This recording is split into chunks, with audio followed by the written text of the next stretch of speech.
Barbados!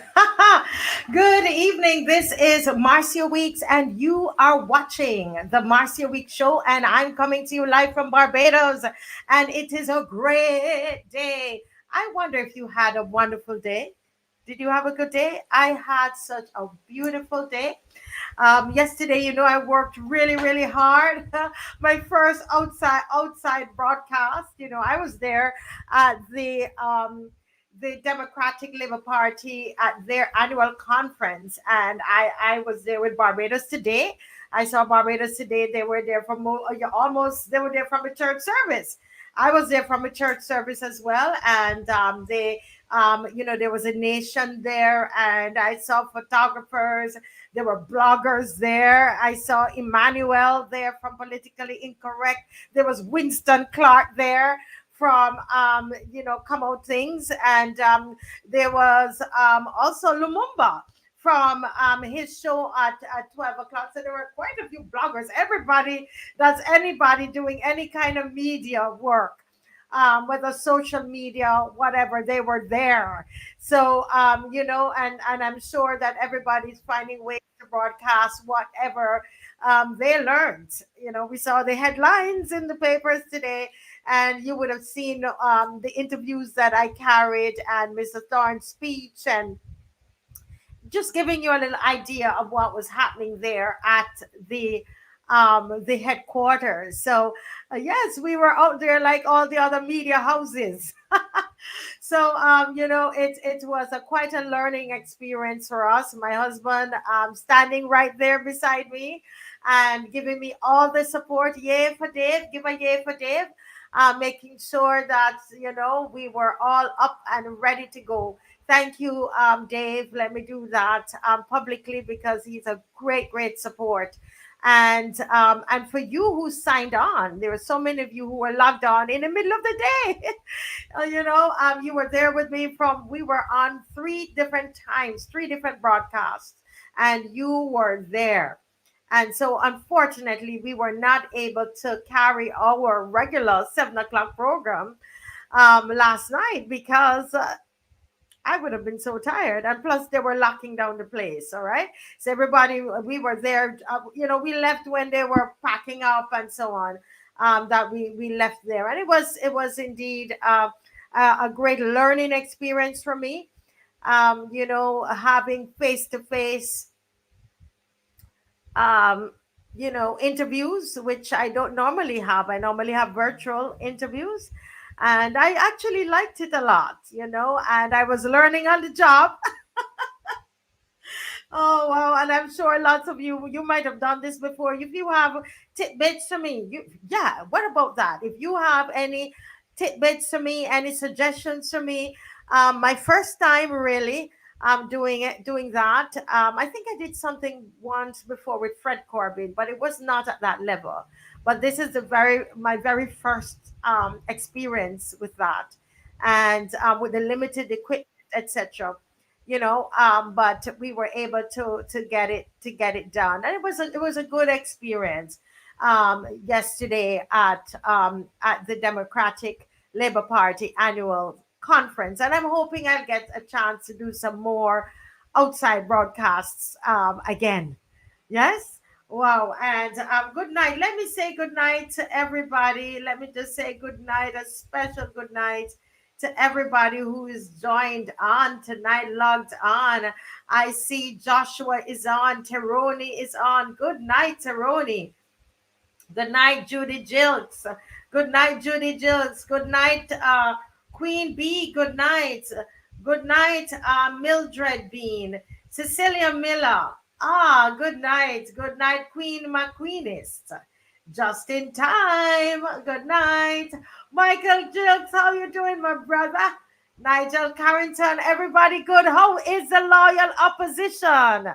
How are we doing? How are we doing? Do you realize we are starting a revolution in this country? A revolution of thoughts, ideas in this country. That's what's happening. All 280,000 of us strong. We have formed that opposition. And there's so many accomplishments. that we have achieved together as the loyal opposition. It's just amazing when you go back and you start to think about all that we have achieved and we are presently achieving. It's just really tremendous. FX Trading, good evening. Good evening, Ryan Rock. Bim the Beautiful. Good evening. Jefferson Sobers, how are you doing? I said Bim the Beautiful already. Marcia, my namesake. Good evening, all loyal opposition. Loyal sons and daughters from the loyal opposition. Yes. Bonnie Springer, Anika Hope, Flo Joe Maloney, Tamika Harper, Cynthia Thorpe, how are you guys? How is everybody doing? Mystic Angel, Janitha, Calendar, oh wow. Neonsta, good evening. Clive Osborne, how are you? Sean Yard, how are you? Guys, let me tell you, the loyal opposition is alive and well and strong. And strong. We are ready. We are tired. Anybody tired of this government? Listen, did you all hear that voice note of that grandma who is trying to get her grandson into into school? And we're going to I'm going to try and see if we can play that tonight. I just got it. And when we think about what's happening to our school leavers, when they leave school and if they have nothing else to do, if they're not at UE and BCC and any of these other programs, what happens to them? Yeah, they hit the streets, especially if they don't have any qualifications or no education. They're going to hit the streets. So you're going to need to get them into the polytechnic. You're going to need to get them somewhere, right, Sir Alfred Benjamin? Right there in Brooklyn. Bim the Beautiful, Jacqueline, Alan, Sandra Peace, Jeannie Motley. How are you doing? How are you doing? Lucinda Allen. Oh, V. Hi, how are you doing? Shauna Yard. Oh, Jeannie Motley, thank you. You said the interviews and commentary that they were enjoyable. Thank you. Thank you so much. It's my first time, and so it was a lot of fun for me as well. Especially, I liked all the interviews, and I was most relaxed. I think interviewing Senator Ryan Walters. Let me give everybody their proper title. Wendy Forth Griffith. Callie B said I did well. Okay, thank you all. Thank you. Thank you. I appreciate it, Lord. And any comments, there's some people who gave me some comments and so on. So thank you. Yes, I need to get some equipment, Jeannie. You're right. Right now, thank God for this loyal opposition member, loyal daughter who loaned me a laptop so I can come on here tonight. Because remember, I told you that the Mac is not working, right? So we have to get it to the Mac store, which is, it's going to cost, or I don't know if I'm going to need to buy a new one. So we need help with microphones, etc., etc. Especially if we're going to do other outside broadcasts. I mean, some of you were saying last night that you couldn't hear very well because I only had one microphone. You remember? But if I probably have two of these, then we can, my guests, you'll be able to hear my guests as clear as you're hearing me right now. So all of that, it takes some time and your help is going to be very, very important if we're going to be able to keep improving and to bring you, this kind of education and quality of work. We're going to need your help, and you can help. You can WhatsApp me at 236 7000. 236 7000. Thank God for that loyal opposition member who actually came up to the Democratic Labour Party headquarters at the conference and gave a donation to the show. Thank you so very much for that. And you guys, you always are there. You're always there. And, you've been there for the marches, which we are going to start back. We have to get back marching. We said we would, let August kind of breathe over all the holidays, all the different things that we're doing. Come September, we need to hit the road. I think we need to go start the first Saturday in September. What do you all think? Do you think we need to get back out there the first Saturday in September? Let me know. The first or the second Saturday. Let me know. Let me know. Peter King, good evening. Good evening. Nat Grant, good evening.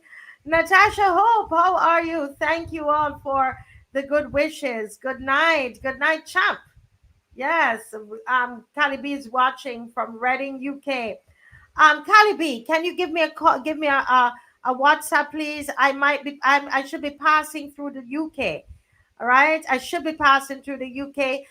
Send me a message 236-7000. 236-7000. That's Callie B. And anybody who's watching from the UK, message me, please. We're thinking of it seems as though we're definitely going to have a roadside parliament in London. Oh boy. So that's by the end of the week, I should be able to bring the flyer here and let you know if it's going to happen. The Marcia Week Show / Roadside Parliament in London, all right, in Brixton. So let's see if that's going to happen. Jabard, Darindel, good evening. Judy Griffin, Rameem, oh Lord, I love to read. Rameem, greetings, loyal, patriotic opposition. An interesting weekend. Stay focused on the real events. Ignore the clowns performing to destroy the main viable party. Do not feed the trolls in the chat. Yeah. So yes. We're going to stay focused. Now, what I want to say to everybody is, you see that number that I called? I have charged up the phones and I want you to call in. I want you to call in tonight, and I want you, we're going to ask you, do you think that based on what has happened this weekend, is a DLP a viable, candidate? Is a DLP stronger now? That's the question. Is it stronger now? Is it on the right path? And then the next question is, do you have a third party that you see that is ready? Is there a third party? Because remember, this is all about the opposition, regardless of the party. Remember, regardless of the party. And so tonight we also have Philip Kathleen Springer, who is going to be on from the Barbados Sovereign Party. He's going to be on tonight. Okay. All right. So thank you, Dave, for reminding me about you know what I'm going to say. You know what is coming up now, don't you? You should know what's coming up now. It's the anthem, and that's our song. That's our theme song. And we're going to jump right into the theme song, and which is our anthem. Okay, so everybody, let's stand to attention at the playing of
Yes, yes, yes, yes, yes. Strict guardians of our heritage, firm craftsmen of our faith. And that's who we are. The loyal sons and daughters. Listen, give me a high five in the comment section. Give me a thumbs up.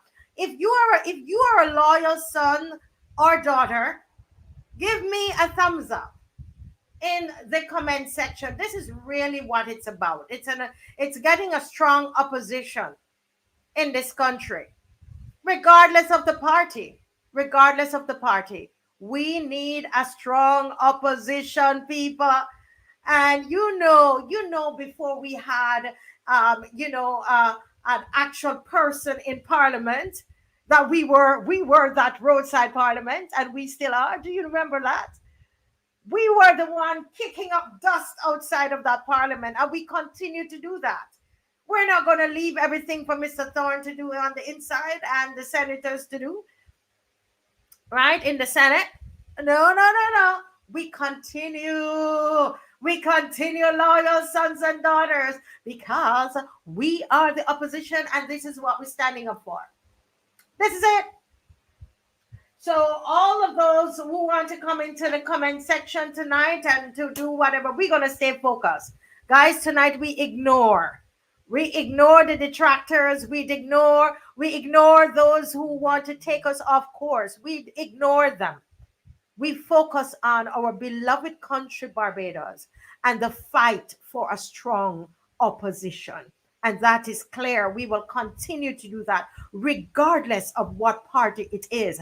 We will stand for a strong opposition. Yes, wonderful. And with that, let me just welcome Mr. Philip Catlin Springer, one of those who have been standing up for Barbadians. We had him on last week, and he was talking to you about the case that he's brought against the government. And when somebody's going to pick up their own money, his own money, pay a lawyer, you know how much for a lawyer? You need like about $10,000 to start, And he's putting in his own money to bring a case against the government of Barbados for violating the rights of voters who did not get that opportunity to vote during the election, because this prime minister, this government, this despotic government decided that because they were sick, because they had that infection, you know what I mean, and they were in quarantine because they had COVID, that they could not vote. When all the other Caribbean countries and anywhere else in the world that I have researched, and as I said, if you found another country that did what this despotic government did, please let me know. It means that I didn't research well, and that's okay. Send it to me, 236-7000. But as far as I know, every single one of them, Jamaica did it, Bahamas did it, Trinidad did it. Why they didn't do it in Barbados? And that's what am I telling you? It's despotic government. And this despotic government that we need to get out of office.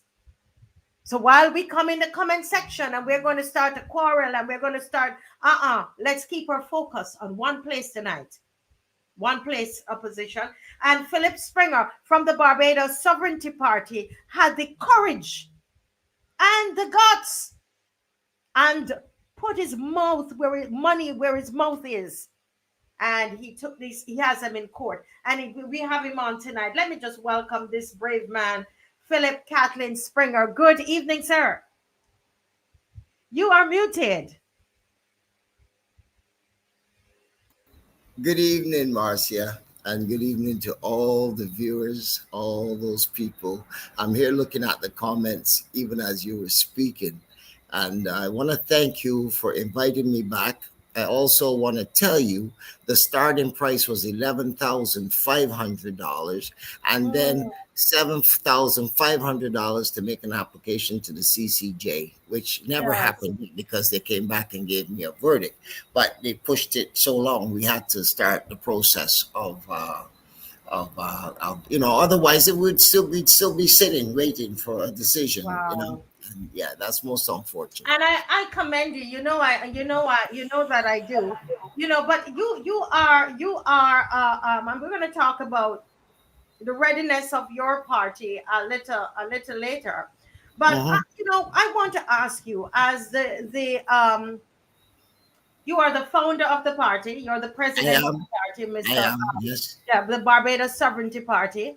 Correct. And you are here in Barbados, you see what is happening. And a lot of Yeah. times we say we don't hear the other parties speaking up on the various issues that's happening in society. And here you have this opportunity, as I've always given the opportunity to third parties. I did cuss you all off and say you're not coming back on my show because you didn't do much. But you know my heart already. I'm really about a strong opposition, Philip. You know that. Yes. And Yes. so here I am again doing it, even though I said I wasn't going to Well, entertain you all. Marcia, you were there with me in the Supreme Court. You were with me the whole from the beginning. This is Let this me is just check if people can hear you or if it's just me. Can you hear Mrs. Springer well? Loud and clear. Okay, go right ahead. It's right. probably the This new this is laptop I'm this is using. 100 page. This is 100 page. The judgment that was awarded to me. I didn't show you last time. I didn't show the viewers, but you were with me. You were there. The viewers know this, so I don't need to repeat all of that. Let me tell you a little bit about my interest in all of this. As most of you will know, I grew up in Canada, and I came back here to Barbados after I had a bit of an epiphany one day in my home. And I won't go into that on this show now, but sometime I'll come back and tell you about that. And I came to Barbados and left my family behind, my wife and my children, because I felt that convicted about it.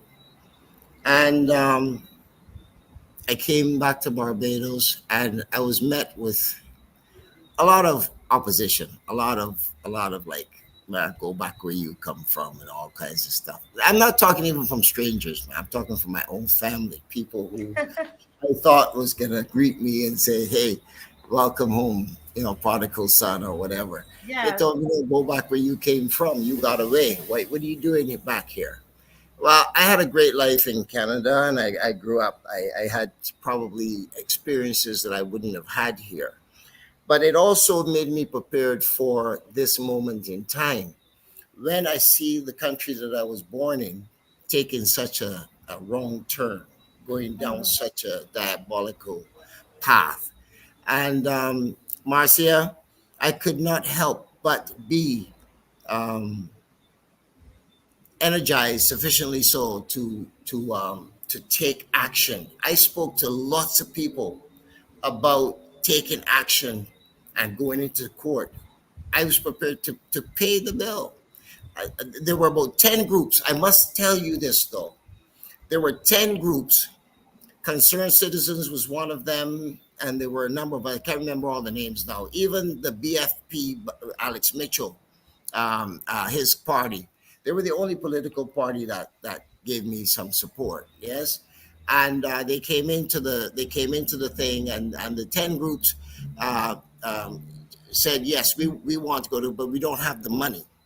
When I sat down with the attorneys, they said to me, look, we can't put them on the document because if you lose the case, there's a liability. Liability. Yes, you're correct. So we chose to go this, not alone. I was never alone. There were always, I may appear to be that way, but there were always A lot of people, people with you.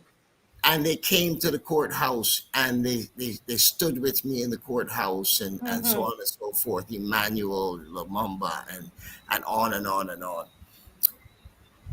Let me say this. Oh, and let's not forget Granville Phillips. Granville Phillips came in from the get go, and he stayed with us that night. He even Hmm. interviewed with me on the steps, Fallon Bess and some of Hmm. the others. They were running as independents and so on and so forth. And they came along with me.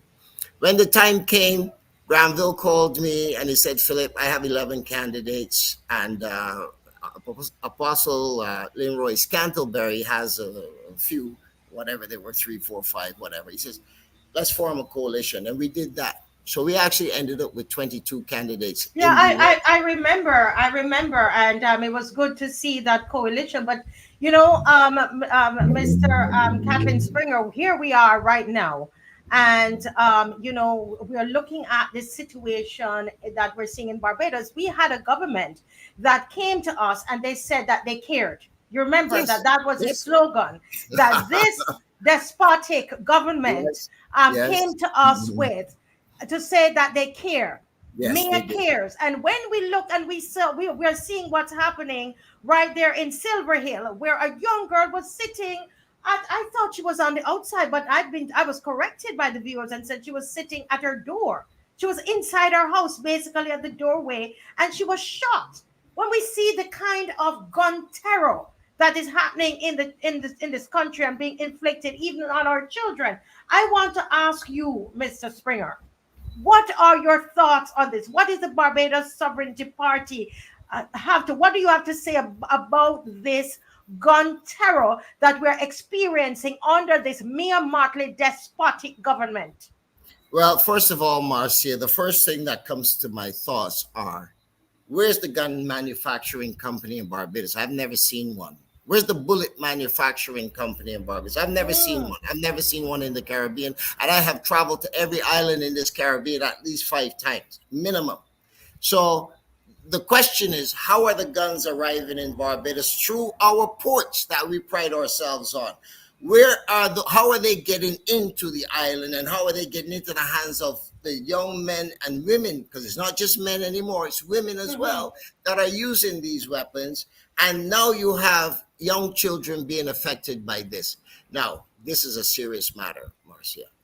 And there is no excuse that the attorney general, and I say the attorney general because I sued him as well, and nor the prime minister, nor the president of this country, there is no legitimate excuse that they can give to a conscious thinking person that would explain how we have so many guns and so much gun deaths going on in this country at this time, Marcia. You know, So my next step is to stand out there. I want to go in. I was waiting patiently for a couple of things to happen, and I'll yield on this.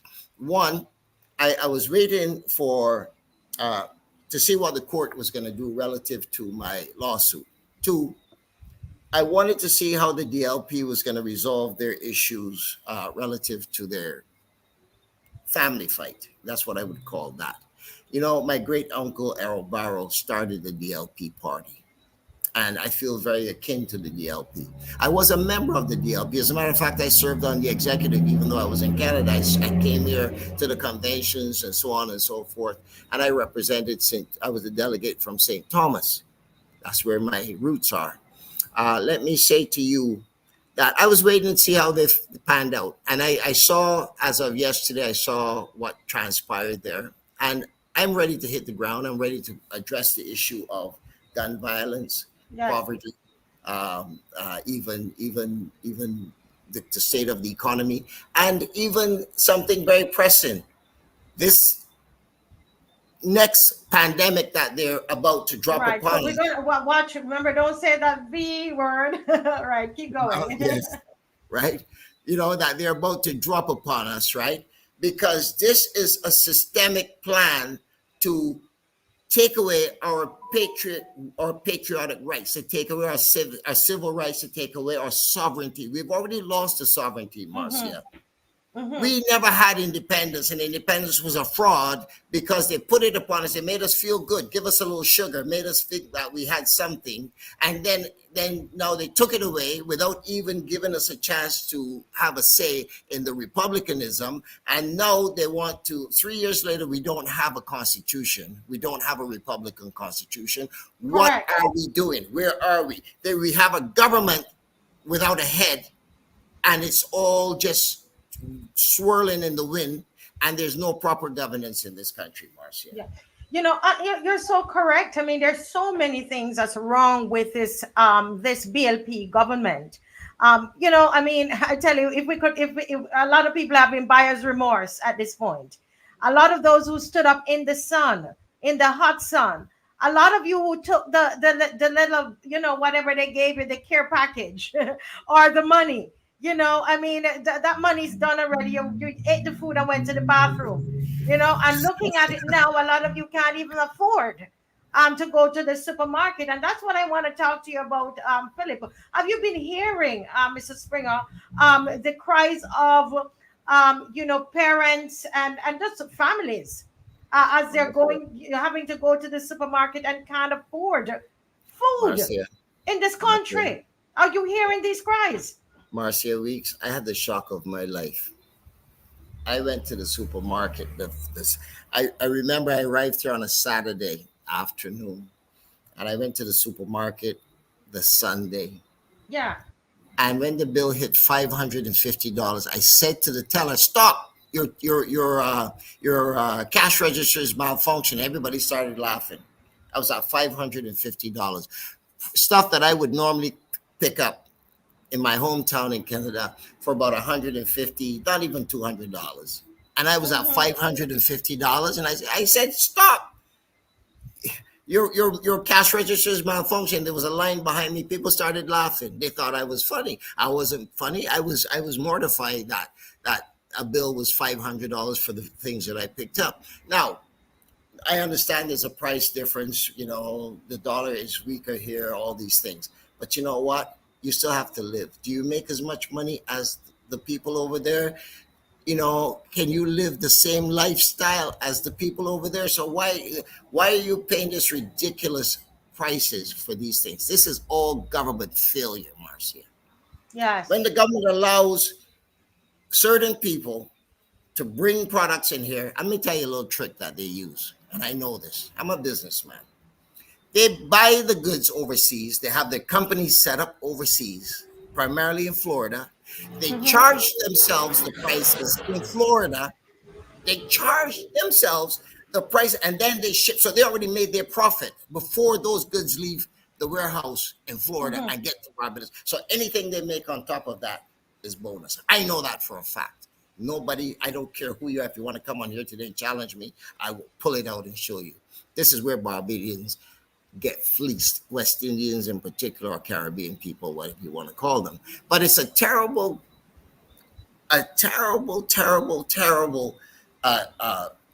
game that they play on people here.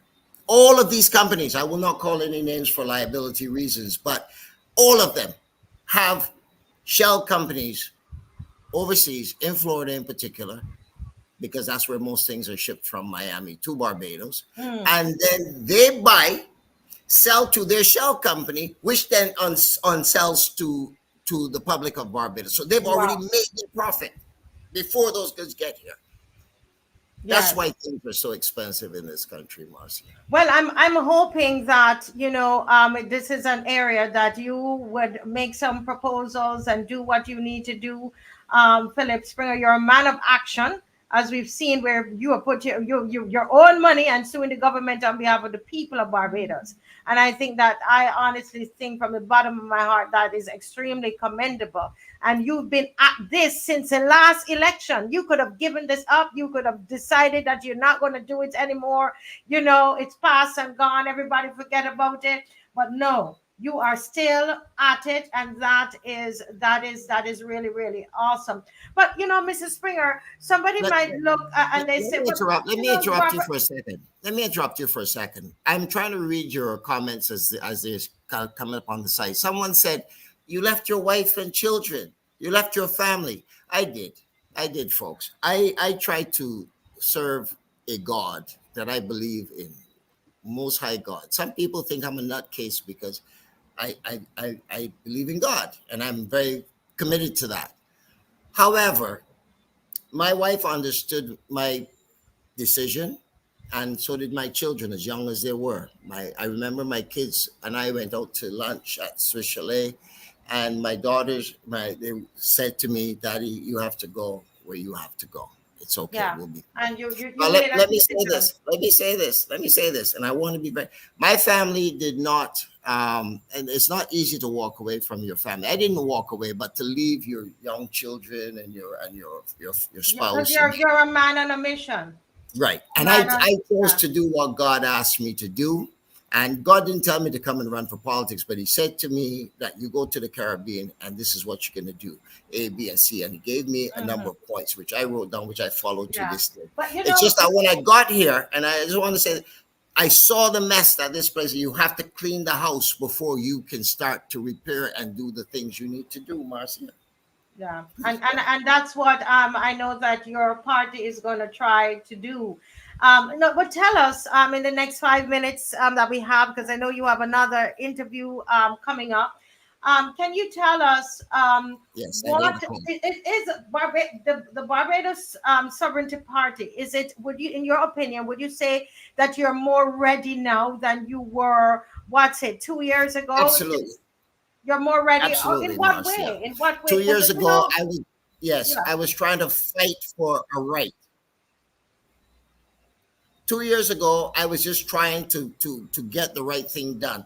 Now I'm committed to making change in this country, and it isn't a case of trying to even necessarily win a seat, but to influence the people sufficiently to have their eyes open. How are we ready, Marcia? We now have 17 candidates in the Barbados Sovereignty Party that are candidates of the Barbados Sovereignty Party. You hear one of them out there often running around, call himself Roy Turney, who is a bit of a pain in everybody's tail, but he does it for a reason. It's the only way you can get the word out there. Sometimes the media is not going to give you the coverage. They don't give me any positive coverage in this country.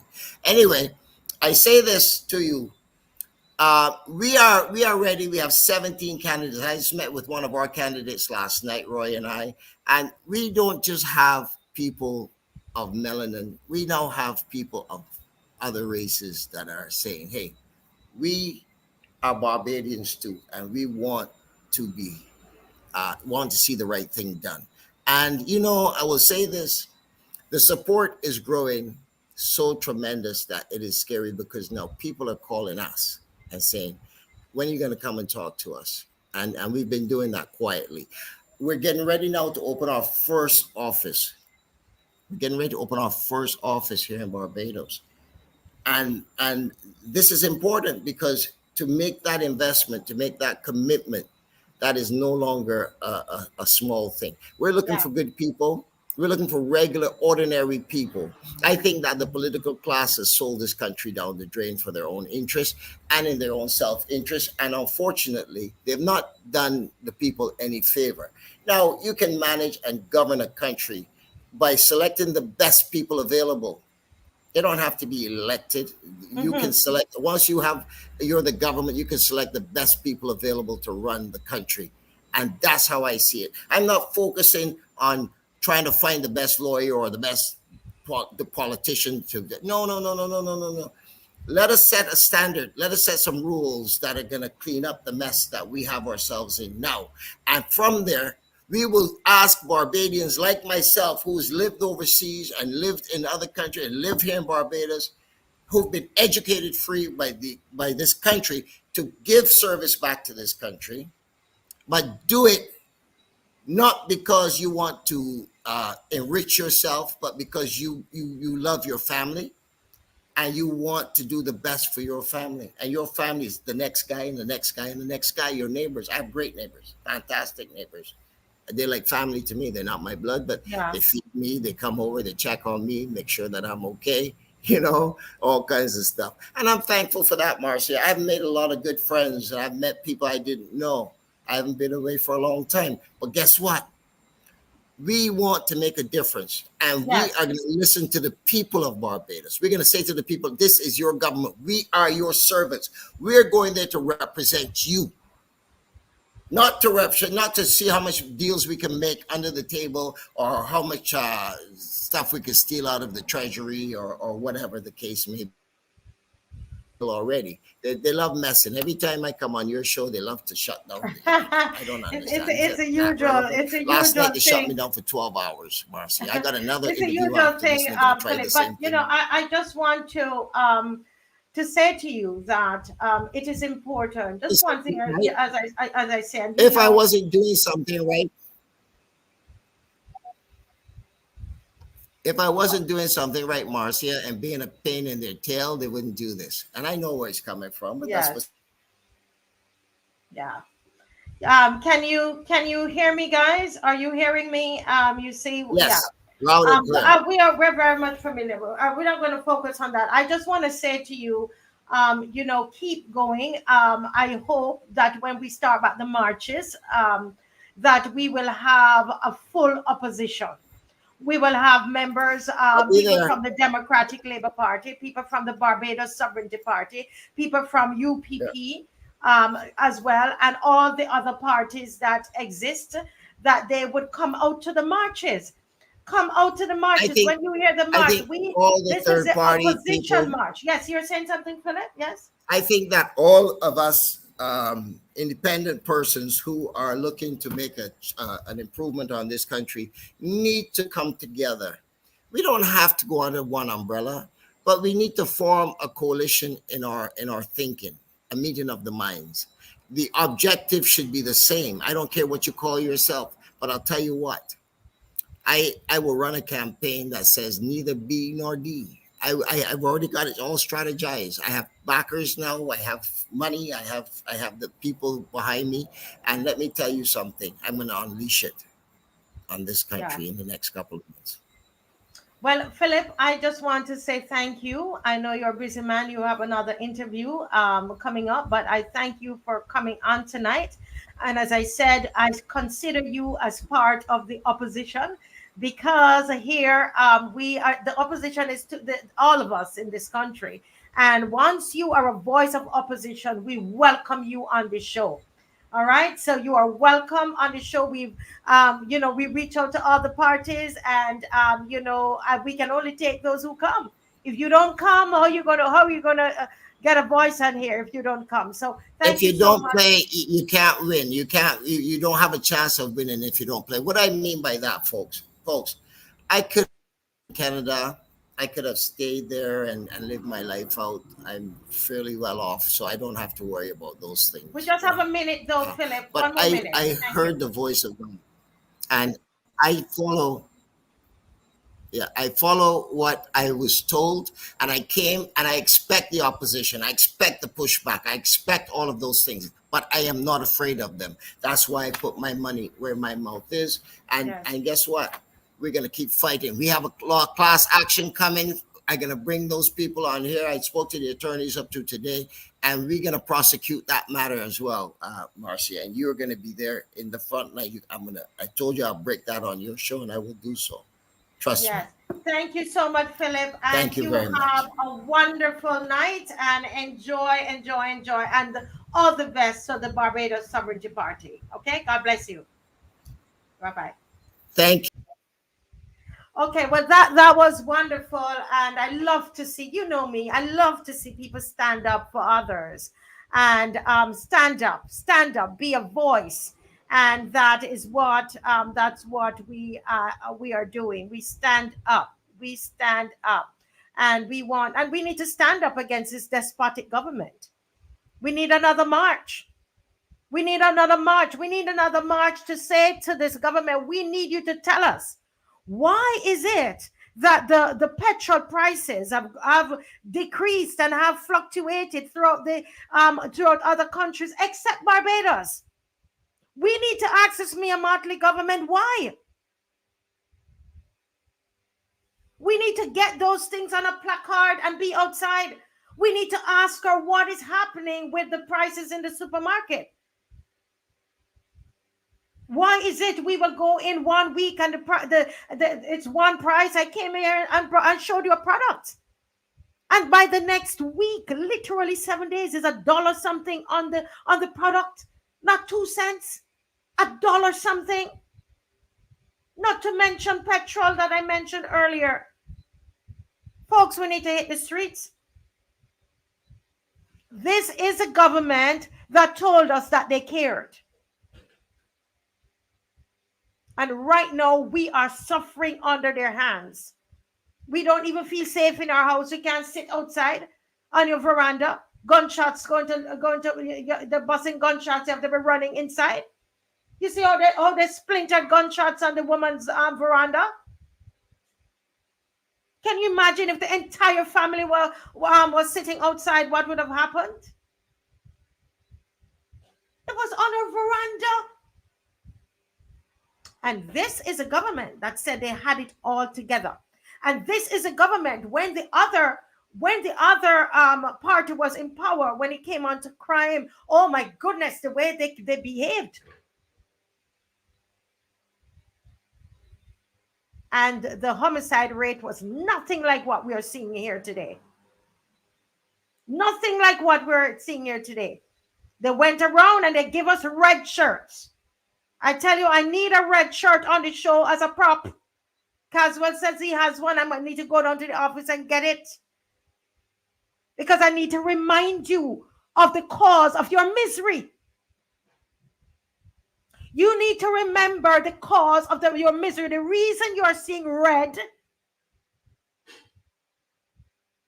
is because of this government.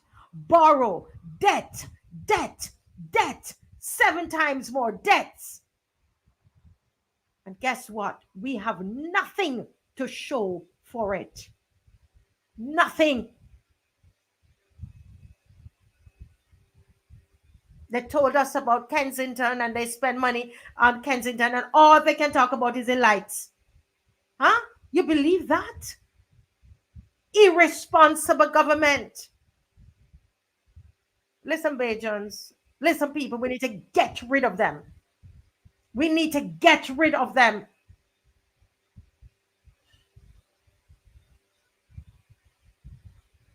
We are tired. We are fed up. Let me play you a video here. Let me play you. Dave, allow me to play this video. Let me play a video of this young man while Mr. Murray gets ready to come on. I'm fired up tonight. I am sick and tired of them, and I know I cannot take another term of them. Can you? Can you?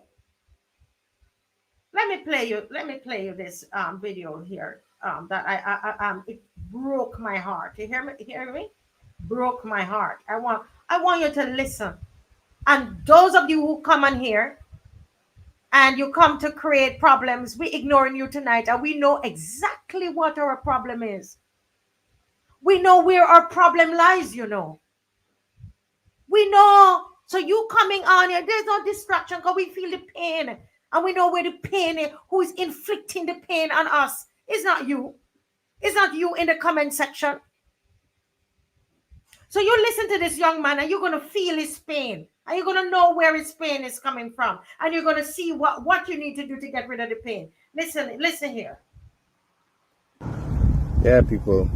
Yeah, this is the first time in a long time I post, right? Peace, prosperity, prudence, guidance, wisdom, and understanding. Prayer for everybody out there. I hear so up on the hustle right now. That's doing my thing as I usually do. All praise to the Most High, yeah, for all blessings and prosperities that come and traverse through my life. But right now, again, overbearing on people's. It's like basically every other week I hear about youths getting gone down. If you look in the papers, none of these young men ain't past the age of 35. You feel me? And it is ridiculous. Youths need an outlet, man. The cost of living already killing me. The price of food already killing me. The high, as I could put it, the high way of living that we dealing with basically killing me. We need to do something serious about this situation because it's not getting any better. And I don't know who I got. Senator Auntie Mia, Uncle Kirk, Auntie Santia. When I need to take a real serious look at these youths, man. These youths way bad. They ain't got no outlet. They ain't know what else to do with themselves. When I already setting up the youths to fail. What she say? When they left secondary school and they got to apply for a job, you gotta got some form of work experience. Not for the youths getting kicked out of school because the acting out because of things that are going on within the household, within the community, within the environment that they're growing up in. So basically, we setting up the youths to fail. Find something that can apply a little, how we can say, alleviation to the youths. You feel me? Because we never see a Barbados like this. I am in my 30s and I can say that for a fact I have never seen a Barbados like this. Never, ever in all of my life seen a Barbados like this. 2019 should have wake up all of the people. 2019, when it was a murder day for the first 3 months a year, and the body ain't wake up yet. Try and wake up your Barbados here. It gang dreader. F when they ain't hearing, when they gonna feel, you know. F when it is not hearing, when they gonna feel, you know. And they sad to say, right? Deuteronomy taught us that this is a curse that put upon our people, you know. And we people like we ain't learning. When they reading when the Bible and when they adhering to the laws, statutes, and commandments that the Most High bring before when they, you know, when they talk about the 10 commandments. But they ain't 10 commandments. It's nothing more than 10. It's just that when they want to adhere to the 10 most important to one, and when they still ain't adhering to it. Raise up a child in the way it shall go and it shall never depart. Huh? Parents provoke not their children to wrath. Ain't only honor their mother and their father. Parents provoke not their children to wrath. When they ain't learning, all they can say is Auntie Mia, Uncle Kurt, Auntie Santi. I beg you from the bottom of my heart. Find an outlet for these youths, man. I don't like to see this country. I even in that stage that I ready to left this country. Everybody ready to left this country because this country ain't doing nothing good for me. But getting me more and more scared every day to even left the house. You know what I'm saying? And then when we as the older generation go retaliate, no, it's here, no, we should know better and we should do this and we should do that. Is one of that got to help now, man? The hospitals are dry, but that shit when hard rainfall. You can't go and get no dental do because enough people can't afford to do certain things. Enough people can't afford to go to the doctors. Enough people can't afford to go and even go in the supermarket nowadays. Furthermore, to deal with certain situations that are more detrimental to everybody's health. Please, I don't care who hear it, who spread it. Please let somebody in a position of power hear my plea here.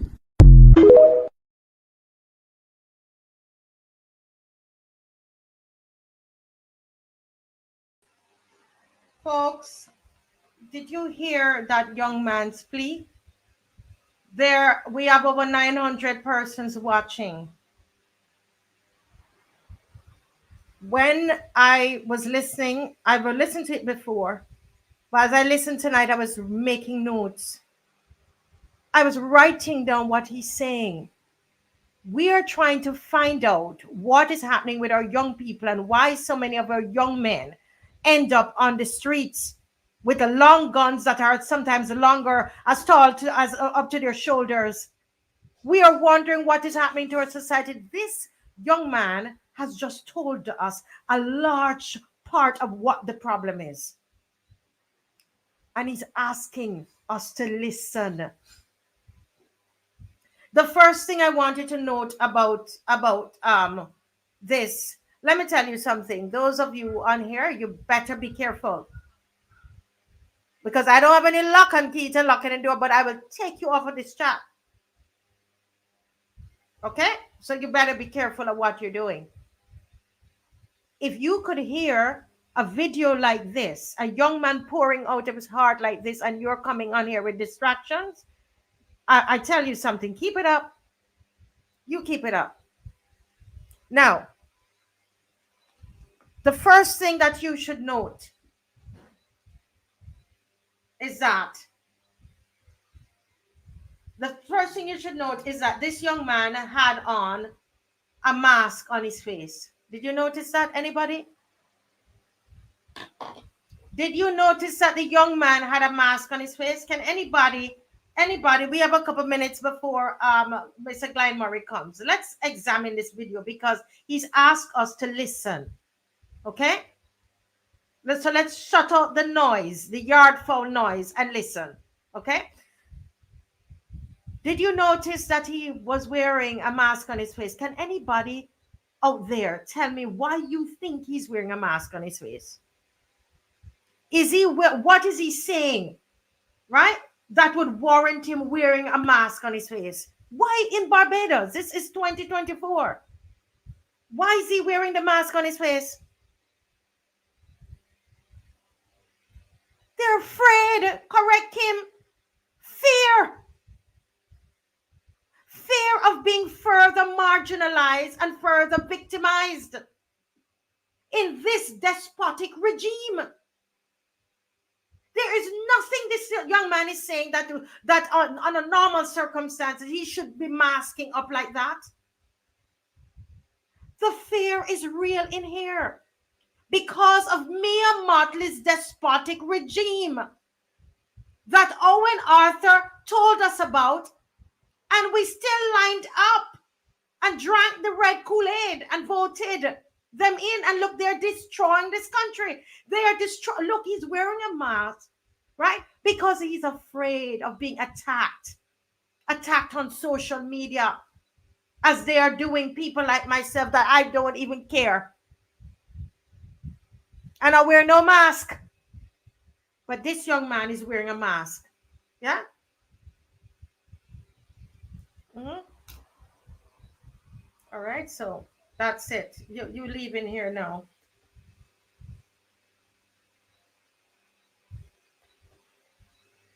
Good. Okay. Now, the next thing, look at the things that he said. The first thing he said, it's overbearing. He says it's overbearing. Listen.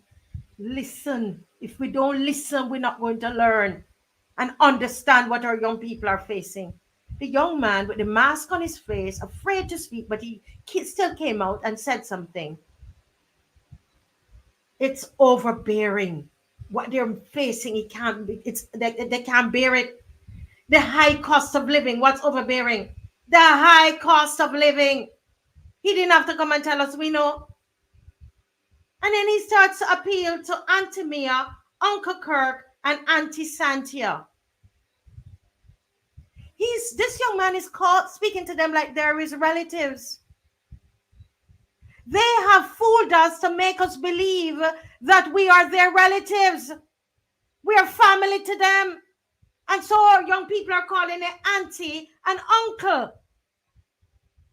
But my goodness, if this is how you treat your family, I don't want to see how you treat strangers. I don't want to see how you treat the people in Dominica. I don't want to see how you treat the people in Jamaica. If we are your family in here, Auntie Mia, Uncle Kirk, and Auntie Santia, and whoever else, cousin whoever, I don't want to see how you treat the people down in another country, in the Ukraine. And she does care about the people of Ukraine. Remember, she came out and was pointing that finger at Putin and tell Putin, listen, leave the people of Ukraine alone. So I guess that they can call her auntie down there. The young man said, Auntie Mia, Uncle Kirk, and Auntie Santia. Let me tell this young man something. That's not your family. If that's family for you, it's dysfunctional.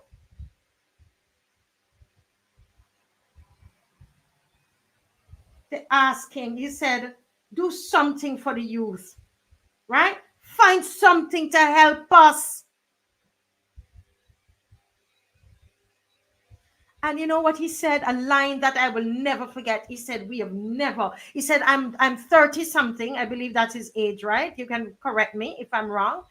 And he says, we have never seen a Barbados like this. He says, I have never seen a Barbados like this. And guess what? He's not the only one. He's not the only one. We collectively have never seen a Barbados like this. Never. Don't fool yourself. Never. He said from 2019, you remember I came and I showed you those statistics? He said from 2019, we should have seen the writing on the wall with the increase in the murder rate. The young man is correct. It is true. The murder rate started to increase when Mia Motley came into office. And I've been asking her on this show to tell the people why. Miss Motley, Prime Minister, the Honorable Prime Minister Mia Motley, Can you tell us, Barbadians, why the murder rate increased on your watch? And why all the young men on the road can tell me, the ones, I wouldn't say all the young men, but the ones I speak with, they tell me, they could tell me why. And they know exactly why. And they told me that it's since you came in. They know. That's why this guy is saying it, because anybody talk to them on the road and they're going to tell you. He is saying that he's ready to leave this country. You know, many of our young people are leaving. Just one more minute before Mr. Murray comes on, but I just feel this strong inspiration tonight to talk to us straight, to get rid of this government that's destroying this country, destroying the very fabric of this country, destroying the soul of this country. When she is finished with this, we're not going to even recognize ourselves.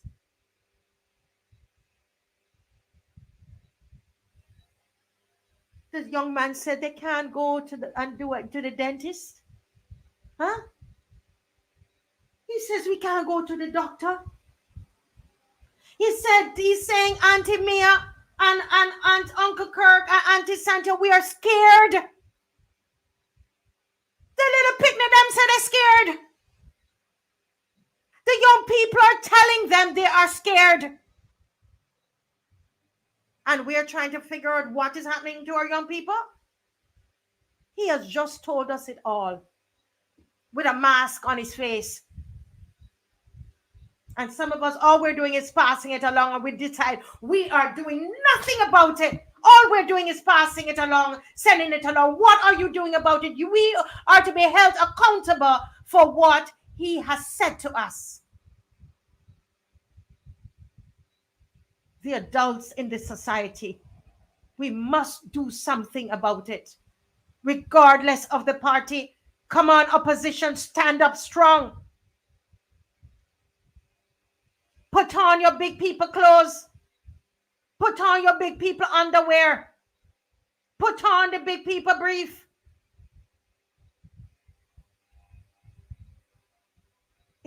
We can do something about it. 12-year-olds are being shot at in this country, and they sit on twiddling their fingers. Why are they so soft on crime? You know what the young guys are saying? This is why they don't respect them. They said the young guys are saying that it is people within the same politicians, that the politicians are involved in some of those activities you see out there. When a politician can have a beef with another politician and gone to get the Red Sea or wherever gang to come for the next politician, come on now. You think they're going to have any respect? No matter what you come with. And that is why we need to get rid of them, Barbados. They're going to destroy our country. That's what they're going to do. But let me go right to Mr. Murray tonight, because I'm very, very serious about this. We're not about wasting any time. Right? As soon as we gather ourselves together, right? By the first Saturday in March, in the name of this young man who's saying, I've never seen my Barbados like this before. We're going to hit the streets, Barbados. We're hitting the streets because we say better must come. Good night, Mr. Murray. You caught me. You caught me in a very. I'm all hyped tonight. No, I'm saying you're not only very passionate, you're also very perceptive and highly observant. Because I too noticed that he's wearing a mask, and I immediately can't draw to some conclusion. You have to be afraid. But I would suggest next time he or anybody does it, that also disguise their voice, because there are people who know your voices very well. But that tells a story in itself, or the one that which we cannot ignore. And you yourself, again, your high rate of being perceptive. This tally of Auntie Mia, Uncle Kurt, I'd never heard that in Barbados before. All politicians were not a Mr. this or said that, and all Mr. or by a nickname. but to have a whole generation having to then read as uncle and auntie when they don't have those connections, to me is a way of breeding a long-term feeling of dependency and indebtedness to them, so that you suspend your critical thinking because these family, Auntie Mia, Auntie Uncle Kurt, it is a fraud. It's a fraud. It neither endears respect nor affection. So treat people as they are, as human beings and as Barbadians. So forget all this labeling and posturing and incorporating of buzzwords and concepts for other country. Let us live our Barbadian life. Before I get to my presentation proper, I also want to join the chorus of those who commended you on your exceptional performance yesterday from DLP headquarters. That was a sterling and a marathon. You really I give Barbadians a different side and another side of the news. The things that you were able to bring yesterday, we would not have known if we left it to the traditional media who are only going for the big hot stories.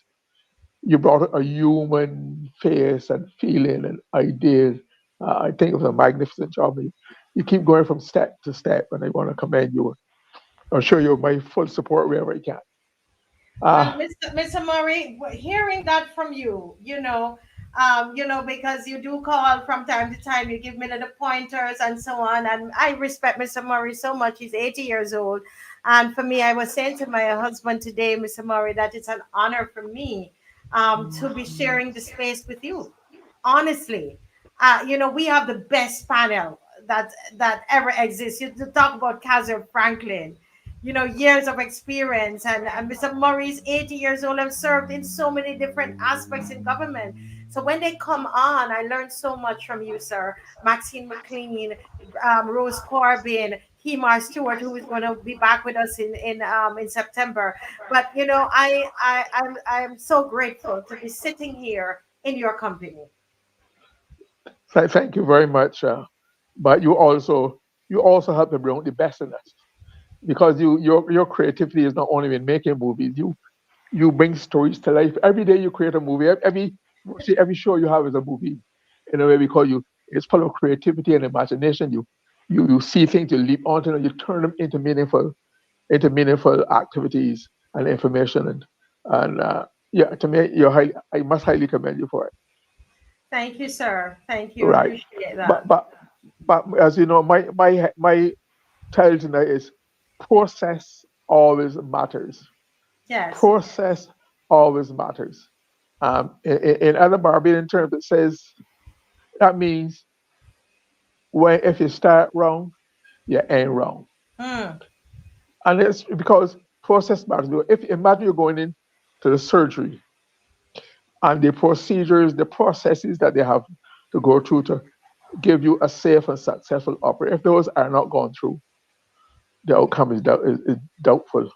If Mm-hmm. you're flying in an aircraft, you assume that all the processes of safety with the engineers and the mechanics, etc., have been gone through. So if they don't do, something happens. Yes. So process. Is in that context I want to look at the DLP's conference. Yes. Observe that from all reports, the first night, the reception went incident free. It was a pleasant night. I understand the crowds were about as usual, but a lot of people stayed away because several people who want to go were afraid of this war declaration and promise, and that believing that kept a lot of people away physically. Although and that intensified their interest, but they were afraid of the possibilities. So we have to wait and see whether this war that Mr. Blacker had called upon his followers, supporters to wage, to rise up, in support of him and Dr. Ronnie would materialize. But then on day two,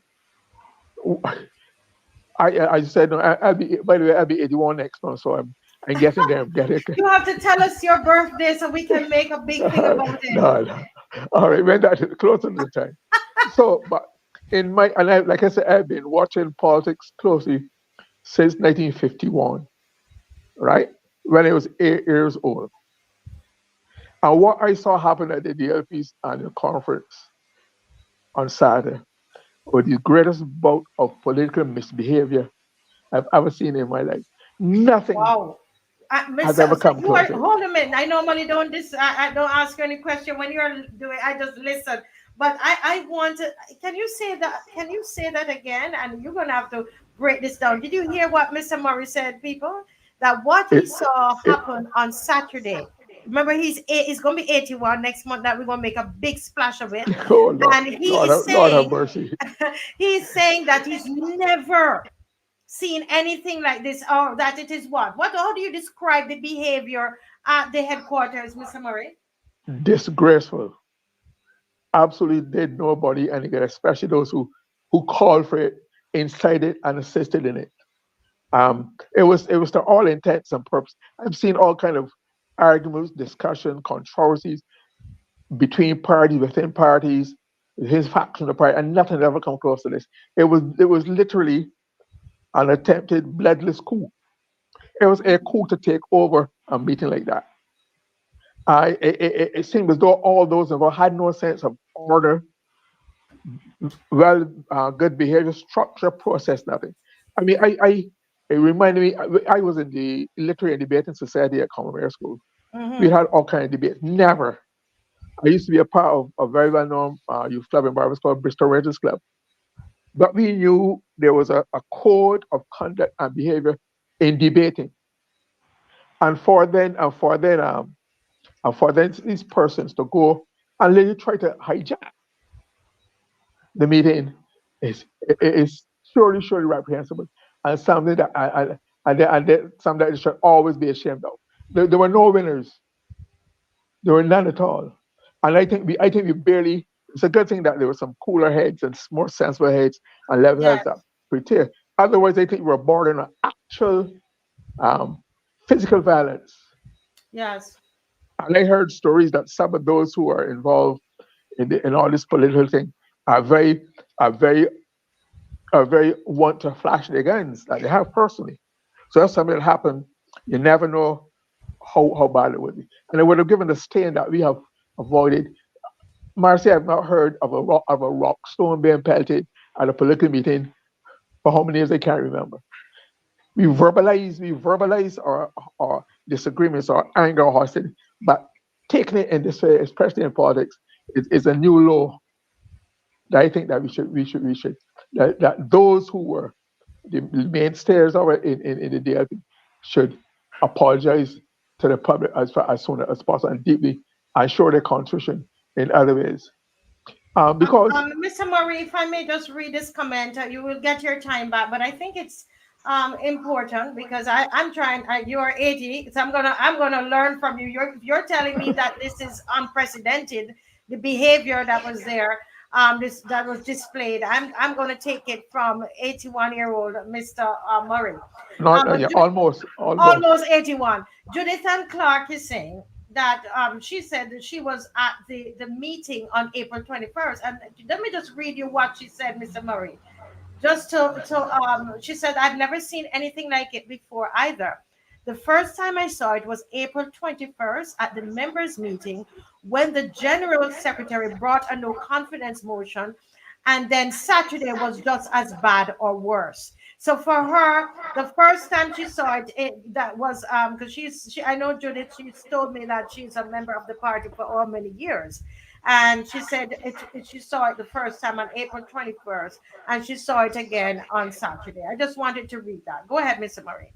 Yeah. So uh, what was so reprehensible is that the way this attempted coup was brought about, there was an actual anybody who knows about random meetings, a properly constituted meeting has must have an agenda, and they did have an agenda. If you were sure that show the slide of the agenda and the items laid out and Right. Okay. clearly Let's laid out. let's show the agenda. Dave, if you check your WhatsApp, we should have the agenda there. But go ahead, Mr. Murray. We're going to sort that out for you. With a list of items, a chronicle, a step by step itemized account of the business of the day, Mm. which people could follow, prepare themselves for, etc. So it was not an ad hoc. Look, see, it's clearly a lengthy, and those who know about meetings knows that if they want to do something, the 15th item of the day, the 15th item of the meeting was something called resolutions. And all of my knowledge and experience tell me that that is the place where you raise objections, change.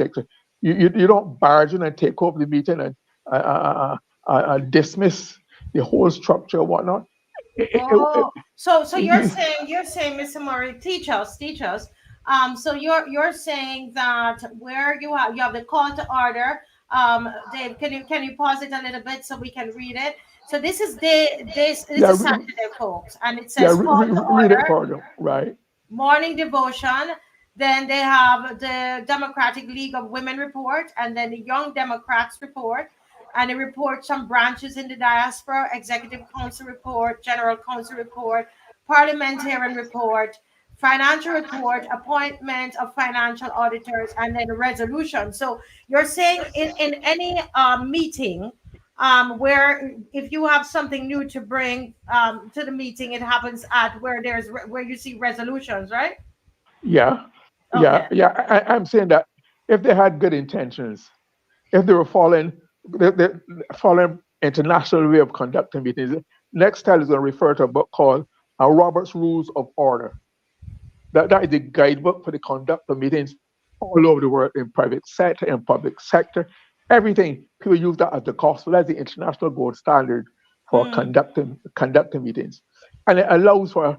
Apparently, the meeting was not officially started, but had it officially started, all they have to say about, Mr. Chairman, I beg to move I beg to move that you amend the agenda to deal with a resolution of urgency as soon as possible. And that can be put to the meeting.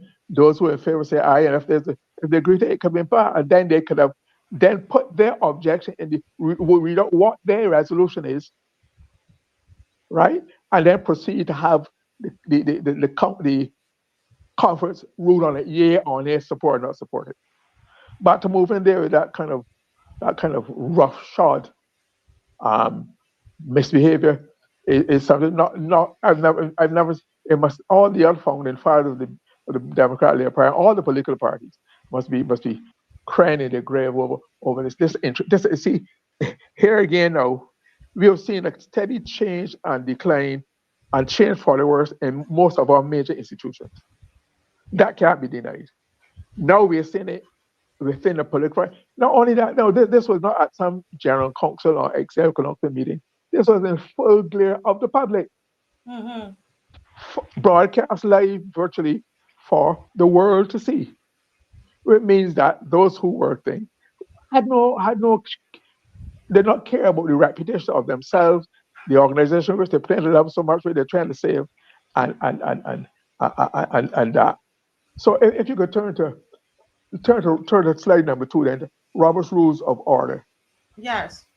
Yeah, actually, I mean, can I just say, can I be honest and say I had never known anything about the Roberts rules. I mean, I conducted meeting because in the church you see how meetings are conducted, but I didn't know it's Miss McLean, who taught me about the Roberts rules. So I'm learning as well. But go ahead, Mr. Murray.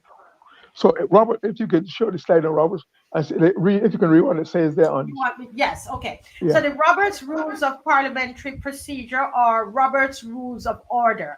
Roberts Rules of Order is a standard for guiding parliamentary procedures and facilitating discussions and group decision making. Continue. right. So that's it. So that is the Bible, that is the standard. And if those who were in the leadership of the DLP, I'm sure I would have loved to believe that Mr. Blackett, who would have been a general secretary for many years and in the party for many years, would have been a minister, would have heard and known of these rules. Dr. Ronnie Yearwood himself, a law lecturer at KFL, a highly qualified academic, would have heard about these standards and known that they know what these standards are, what they're intended to be, and not allow themselves be carried away um, with that kind of behavior. So I was really disappointed by Dr. Hayward, and not only by what he did, but what he said. Let me read some of what he said. Uh, uh, had appeared in the Nation of the Friday before, or the Sunday before.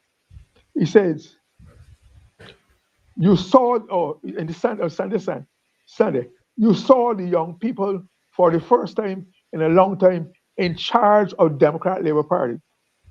That is a sign of progress. Why would you want to snuff out that?" And the only conclusion I could come to is that you have lost something in your own life that you are trying to regain. No, he becomes a psychoanalyst now, but that's by the part. But you will not regain it on the back of the people of the Democratic Labour Party or the people of this country. Tell me, that was not leadership. That was not the kind of leadership that you would have hoped from someone who aspired to lead the party and eventually, hopefully, the country. And it was most unseemly, and it gave me a very unsettling feeling as to the future of those elements within the party. But fortunately for us, that the day was saved by the final day of the conference, when Mister when oh, before I do that, I found it very demeaning. If I had put myself in some of the persons I saw who were outside the gates of the DLP and were not allowed in, how they would carry on, how they spent hours out there. If somebody had told me I can come, I would have left and gone home. I saw them like a bunch of black belly sheep stake out in the sun. For what? They reminded me of black bellies. For what purpose? They were only blaming themselves. They were lowering their own self-esteem. And I hope you see that. If you were not allowed in, go away. Take another route. But to go there and heckle people. I heard them saying some of the most unkind things to Bobby Morris. It was not fair. It should never happen again. Should never happen again. And I hope some good solid lessons have been learned. But fortunately, the final day turned out to be a much better day. Yes. Um, I, I, I'm glad it happened, and I'm glad it turned out to be that. Um, But Mr. Murray, if I again, I mean, I'm interrupting you in this your presentation, just to say, because I was there. It was a really um, wonderful day. Yes, there were where I wasn't in. I was there just like the other persons from the media. So there were people there from Barbados Today and the Nation and different blog groups and so on, and bloggers were there. Emmanuel from Politically Incorrect. Lots of different people were there. And what I noted was that upstairs I could hear when they're having heated discussions, but it wasn't anything that was out of order that you wouldn't have in a church, even at a members meeting. And there were some people on the outside who were upset and so on, sitting under the tree and so on. But it was a very peaceful day. And the church service was amazing, and I think that helped to set the tone. And the rain came and kind of just calmed down everything. It was beautiful. But back to your presentation, sir. yeah, and I think it was long. It was much deserving. It probably came at the right time, like you said, to calm things down. Um, but the final day, I thought was a distinguishing day both for the party and for Mr. Thorne, who in his speech was a well delivered speech, and I'm glad to see he has taken down to writing down important speeches. He's a man of words, and you can see that all the words were carefully chosen, and he was Yes. not winging it like the prime minister and most of her other cabinets seem to do, because they just wing it what comes to head to top. It was a major application, and he put the effort into it. Well thought out, well presented, well structured, and making the points that he wanted to. But he, and I want to commend him for uh, the content of the speech, particularly in the way in which he dealt with the reconfiguration of the Senate. Mm. His handling what amongst the revocation of the appointment or dismissal of Senator Watson was classic. I Mm. mean, he dismissed her for calling her name. It was So cold blooded. why do you said you thought, because there's some people who, they're having problems with that. You've been in you let's just remind the people that you have been in government for how many years? You have I worked was in I was a minister for 9 years. I worked there for 5 or 6 years before, so I know, and I know politics for even longer than that. the. But it is the style. It is the style. Only a man of letters and a man who knows lines could have nuanced it in such a way that the message was gotten. The message was clear for calling the person's name.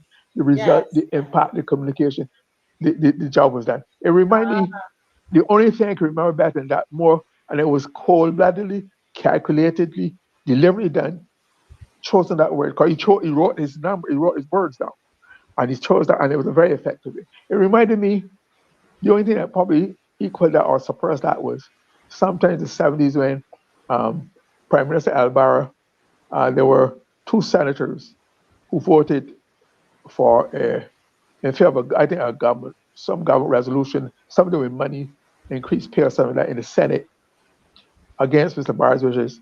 I think there were three senators. I think one was Senator Sandy Ford, but Sandy Ford, he was Mr. Barr's favorite, but so he was not disciplined. But Mr. Barr took a public meeting to Carrington Village under a street light to fire Dennison and John Connell, who by that time were from Carrington Village for having gone against his grain. Right? It was in that class. The only other one I can remember of close to that is that Mr. Barr again, who, despite all, great man, but in politics you have to do certain things at You certain have to. times. I mean, I was shocked. I was like, oh wow, this Mr. Thorne. I mean, this. I'm like, he's not joking at all. Well, let's hear. We have a little bit of it where when he announced it, and Right. as Judith said, I didn't hear myself doing the applause. Let me repeat it. Yeah, let's hear it. Go ahead, Dave. Thank you, Dave. I want to thank Senator Walters for the support that he gave to me as chairman of the Public Accounts Committee as I attempted to carry out the work of that committee on behalf of the people of Barbados. By the powers vested in me by sections 39 and 36 of the Constitution of Barbados, I announce that Senator Walters will be joined by a new senator when the Honorable Senate resumes its business.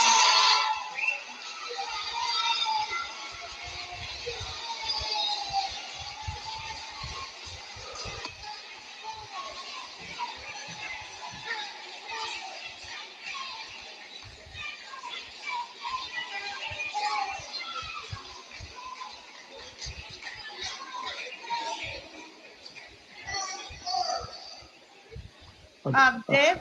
Yeah. Uh, Yeah, I think that's it. I think he repeated In himself. the event that I did not hear myself above your applause, I repeat, I announce that Senator Walters will be joined by a new senator when the Honorable Senate resumes its business in September 2024.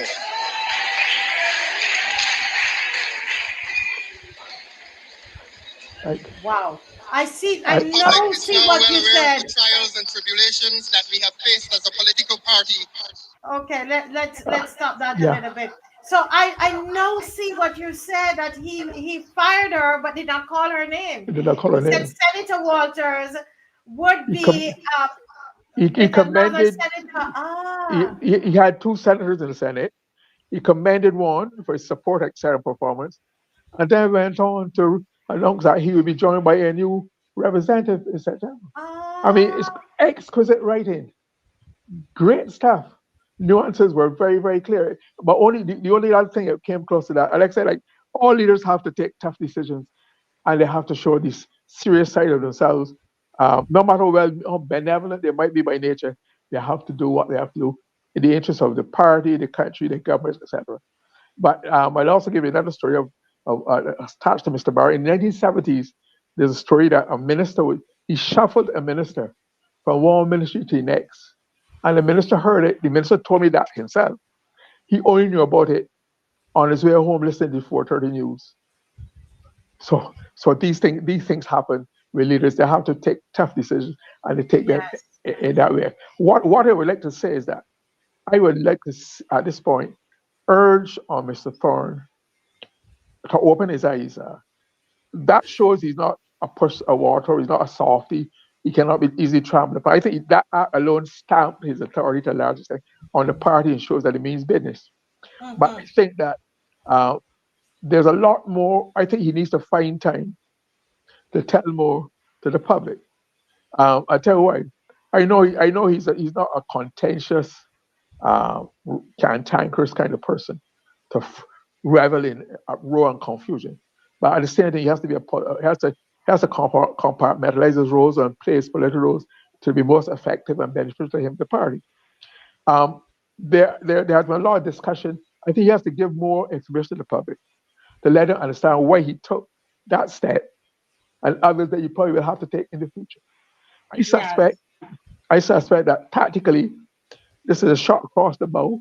I'm sure some people, his detractors, will come back at him, and then you might have a chance to say more than they want to say all the time. But they would have Yeah. therefore have to defend his record. But I say that because I saw it in the case of uh, late Prime Minister and after dealing with Miss Morley when she was in the party and a member of the government or whatnot. When she became leader of the opposition, and when he took her down, There. etc. He never Check your he, phone. he never he only said so much, and it meant. I mean, his most revealing statement was that famous outlay of words and assessment of Miss Molly at the bottom of the House of Parliament when he spoke of despot when he called her a despot, etc. Right, and a megalomaniac.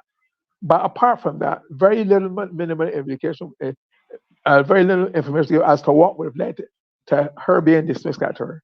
It meant then that her supporters were able to fill that void with rumor and gossip and lies. Right.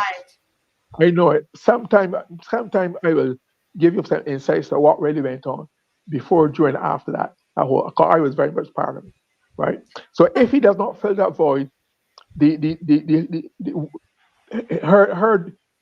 detractors of the persons he took out will fill it with all kind of stories, information, disinformation, downright lies, etc.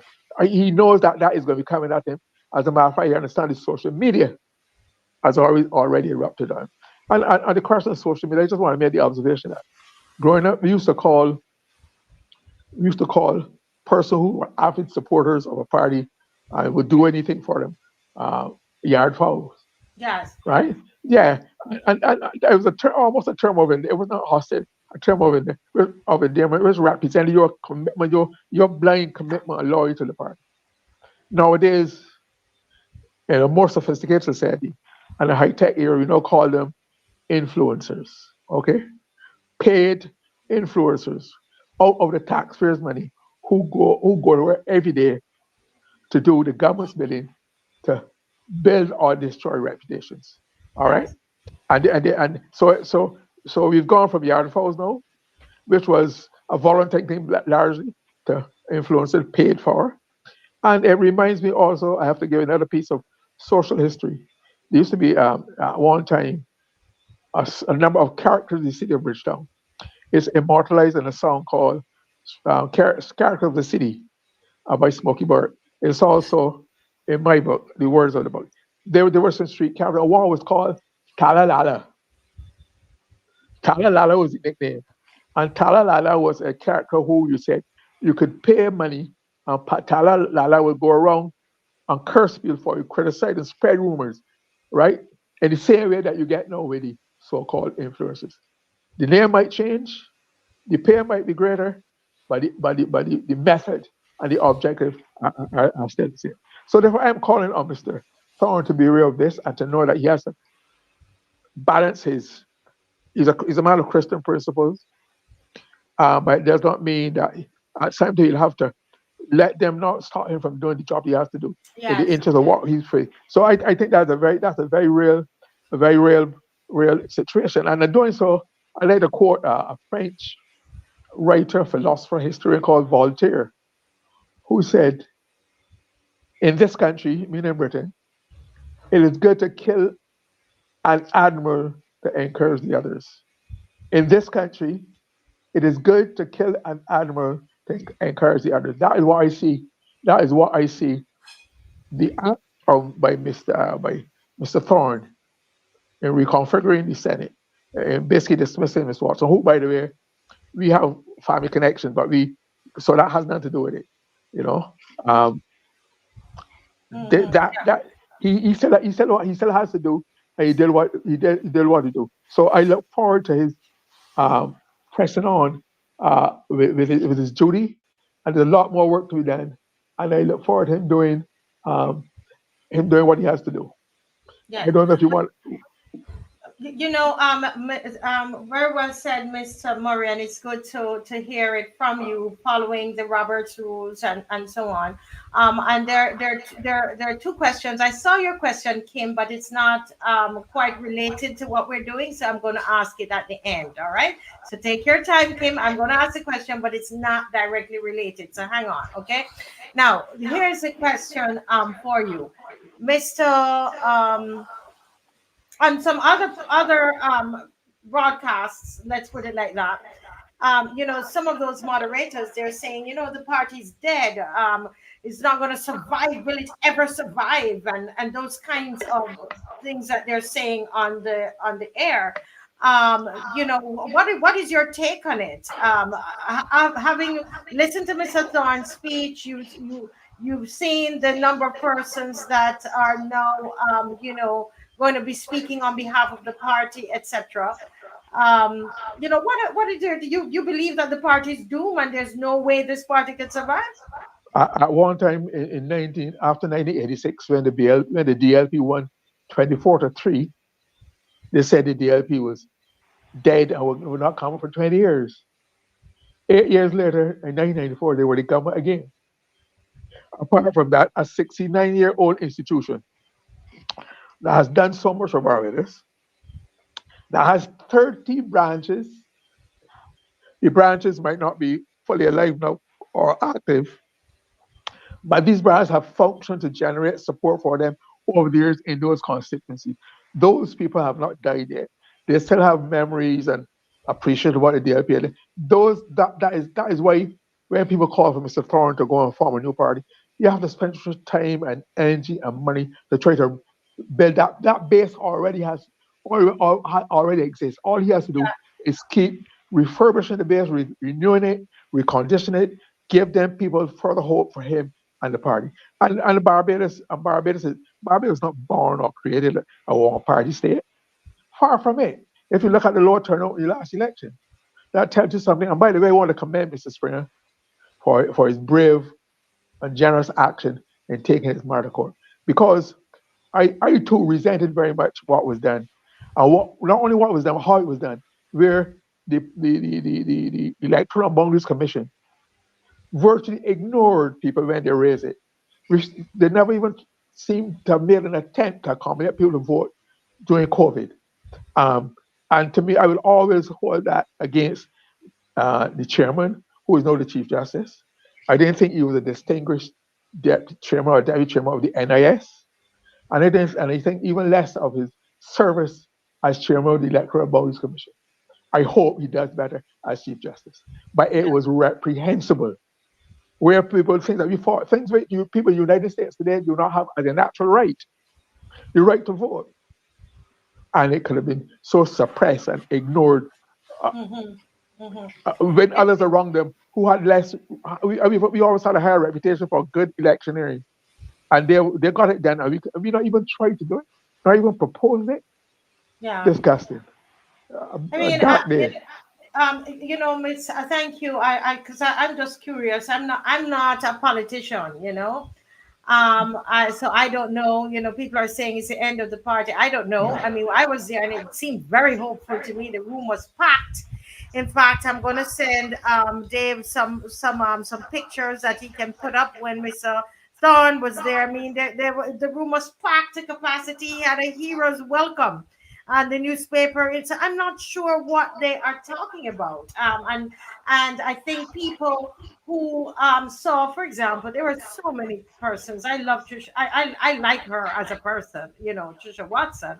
But truthfully, it was obvious, and it was very obvious. I mean, when you're being told that they never even went to that she has never even been to the opposition office. The opposition office is to serve the Mr. Thorne and the two senators, right? And she has never been to that office. She's never been to the press conference. And those of you, if you have a business, you think about that. She doesn't, the allegation, is that she doesn't return anybody's calls. She just goes to the Senate. That's what they're alleging. So think about it. Who's she working for? But If that is true, who made her a she senator? she You she she understand what I might mean? I mean, as good as she is, and we like Trisha Watson, but the point is, if that is really what she was doing, I mean, he endured it a long time she because she, I she I run an organization. She would have been out a long time if if it is true. but And I've I think spoken to people. Yeah. I think his timing was exquisite. Coming on the heels of all the turmoil and confusion, it gave him a chance to strike that out and chart a new path. But I'm saying that her not going to leave the opposition office since she was appointed, she probably was probably been following the precedent of Miss Molly at one time when we took her out in 2010 and removed her leader of opposition. Between that time in 2010, I forget the exact date, and when she was brought back in to present the estimates and the budget in 2012, she never came to the leader of his office. Never once for more than Mm, 2 years. So, people so it happens. It's happened before. And look at Miss Molly today. She's prime minister. yeah. It's a pity, it's such a pity. But it is what it is. And it showed to me there was a lot of strength. As a leader, I looked at that and I, whoa, that's a lot of that's a lot of strength. Now there is I, somebody was asking a question, Miss, and I think we've answered it quite a number of times on the show. But she probably have never heard the answer. She wanted to know if you could recall an MP. Kim, let me know if I'm asking the question properly. In the same way, I guess she's thinking, the senator was fired. Can you recall, or is it fire an MP? Kim, make sure that I'm answering the question correctly. I'm asking the question correctly. Go ahead, Mr. Murray. if I can recall an MP being fired, Or can like, they? can they? Um, Not really. They can no, no. It can be they can be expelled from the party. Don't forget the MP is voted by the public, and you might dismiss them from the office they hold in government or opposition, but the MP cannot be dismissed from his constituency for whom he is directly voted by the public by any except another election, right? So it is not it's not the same. But it's, no, it's not the same. It will not happen. So it could not happen. So, but I think it should teach some Yeah, youngsters. she's saying if the candidate was elected, if Yeah, the can yeah. They can't be removed from their constituency. They may be expelled or suspended from the party, but they oh, cannot because they were directly voted for by the public in an election to represent them. So therefore, only they can present it. They can if that is overturned at the next election. Okay, yes, um, right. That is my that's my understanding of it. That's my familiarity with it. yes. Well, we went. I didn't see the time because I was trying to get some questions in and so on. I'm so sorry, Miss McLean. I went over in your time, but I'm going to give you back the time. But let me just commend Mr. Murray. Thank you, Mr. Murray. Miss McLean was the first person who mentioned to me about the Roberts rules. Never heard of it before. And you came tonight and added a whole lot more to it. And I'm like I'm in the company of great people learning a whole lot of things. And I wanted to ask a question, but I'm going to ask the question. And as Miss McLean comes in, we just going to continue the conversation. Because based on, good night, Miss McLean, let me say that, first of all. You're muted.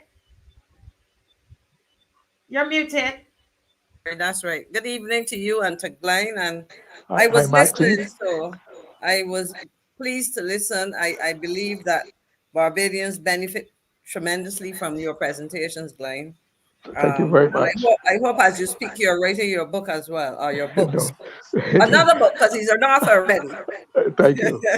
I found a copy which I will let I will loan to Marcia to see what kind of work I'd produced in the past. Okay. Yes, I need to. I need to. I really am. I'm honored, I must say, to be in your company. All of you, on this program, learn tremendously. Miss McLean, um, and Mr. Murray as well. Based on the Roberts rules, this is something that we need clarification on. And the way that the meeting, from what everyone there was saying, the meeting had not started as yet. No. And but they went ahead and they said that they have reinstated both Mr.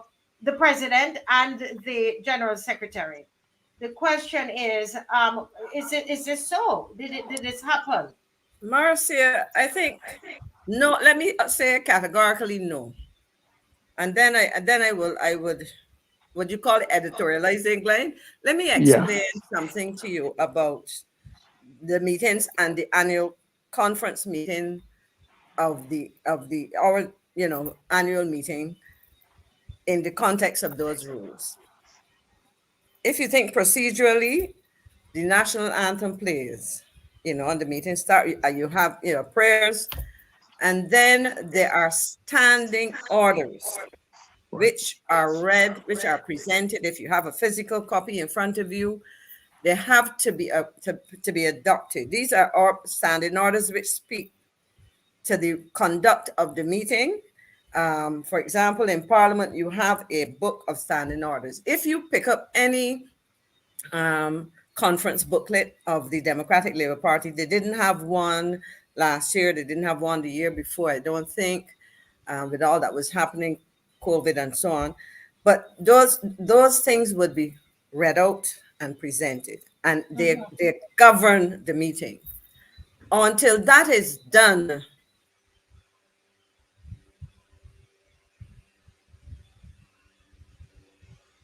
Can you hear her, Mr. Murray? I'm not sure if, okay, you have to adopt the agenda. And it is on the adoption of the agenda that anybody on the floor can perhaps move a motion to amend the agenda by reorganizing items, etc. Unfortunately, acting on behalf of, let me say, the former general secretary and the former president, persons who are new and old to the DLP, both in terms of age and old in terms of age, old in terms of membership, new in terms of membership, but old in chronological age, new in terms of membership, and young chronological age. Went into that meeting, including persons who are trained in law Hmm. and who should know, people who, and I will speak to the former president because he's a law lecturer, many letters, and on whose behalf they went. And I would have expected that people would, with a modicum of common sense, would know what the procedures are and also recognize that even if they knew the procedures, they did not follow those procedures. And this is not the first time. I trust it will be the last time, but it was not the first time that we've had meetings where that did not happen. Now, John Lynn, if I take up a job or position and I am teaching constitutional law, I believe that might be one of the courses. For heaven's sake, if I'm going to lead an organization, I better read the little constitution that belongs to that organization. I mean, come on, that there's no excuse. And if you don't know, ignorance of the law is no excuse. And I'm no lawyer. But anyhow, let me proceed. So in essence, because those things had not happened, and I will say this, the very persons who sought to bring a motion to do whatever they wanted to do prevented the meeting from starting because they did not allow the chairman who gave permit, well, the chair of the planning committee, because the chairman of the meeting handed over to the chairman of the planning committee. He was asked to read the rules, and he was not allowed to do so. But yet you saw people charging the room, chanting and carrying on, and then occupying a seat at the head table. And I would say this, Marcy, because I feel very strongly about it. It has left me drained today. I could do very little today constructive, because to me, when I saw that whole thing that played out, and wondered what might have happened yesterday, and I contrast that with the many conferences that I have gone to over the years, I could not understand. But So, I guess Miss McLean, let me pause you there, because I want us to be clear on this. So you're saying categorically that they are not reinstated. No, they are not. And even if a motion was brought, there's a process for reinstatement. But the important point to make is that the rabble rousers that were present there on Saturday, in their haste or in their ignorance, and I may get emotional because I am part of this. I was part of the planning committee as well. And I believe in decorum, and I believe in doing things properly. The rabble rousers, and I make no apology for calling them that, did not even give themselves a chance to do correctly what they wanted to do. Yeah. At least May I ask Mr. Murray? Let me say. Yeah. Let me ask Mr. Murray, Ms. McLean, before I come back to Mr. Murray. What based on your understanding, if you were conducting a meeting like that, and at the end of it, they just pass a resolution and they second it, and whatever, the meeting hasn't started, in your mind, would you say that those people would have been reinstated? No, I would ignore it because the procedure was not followed. Apart from that, I recall that the acting president, acting secretary, were put in the position by a court order, right, Maxine? Right? No, they were not. No, they were not put in a court order. What the matter before the court reinforced was that the process by which they became they acted was fine, because the Chief Justice presiding over the matter said that the status quo, which was will remain. Right. Which the case would have sought to change, remained. Right. So therefore he did not revoke. He did not change the status quo, which means that they were still there legally.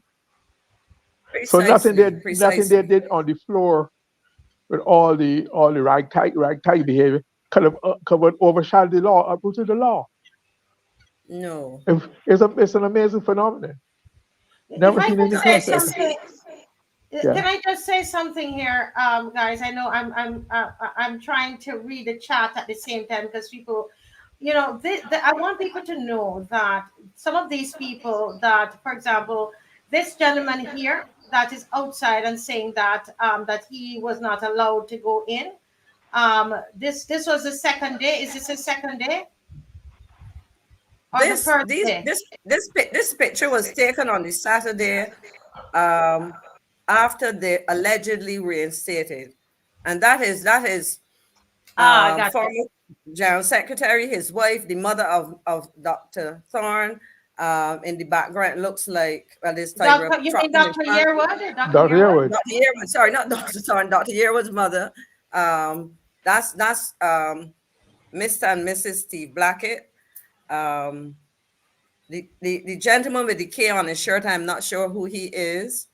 And that is Dr. Yearwood's mother in the far corner, next to Mrs. Blackett. Mm. Okay, so and they're saying that they were reinstated, and so you are saying they were not because the It's meeting not was I'm not. saying.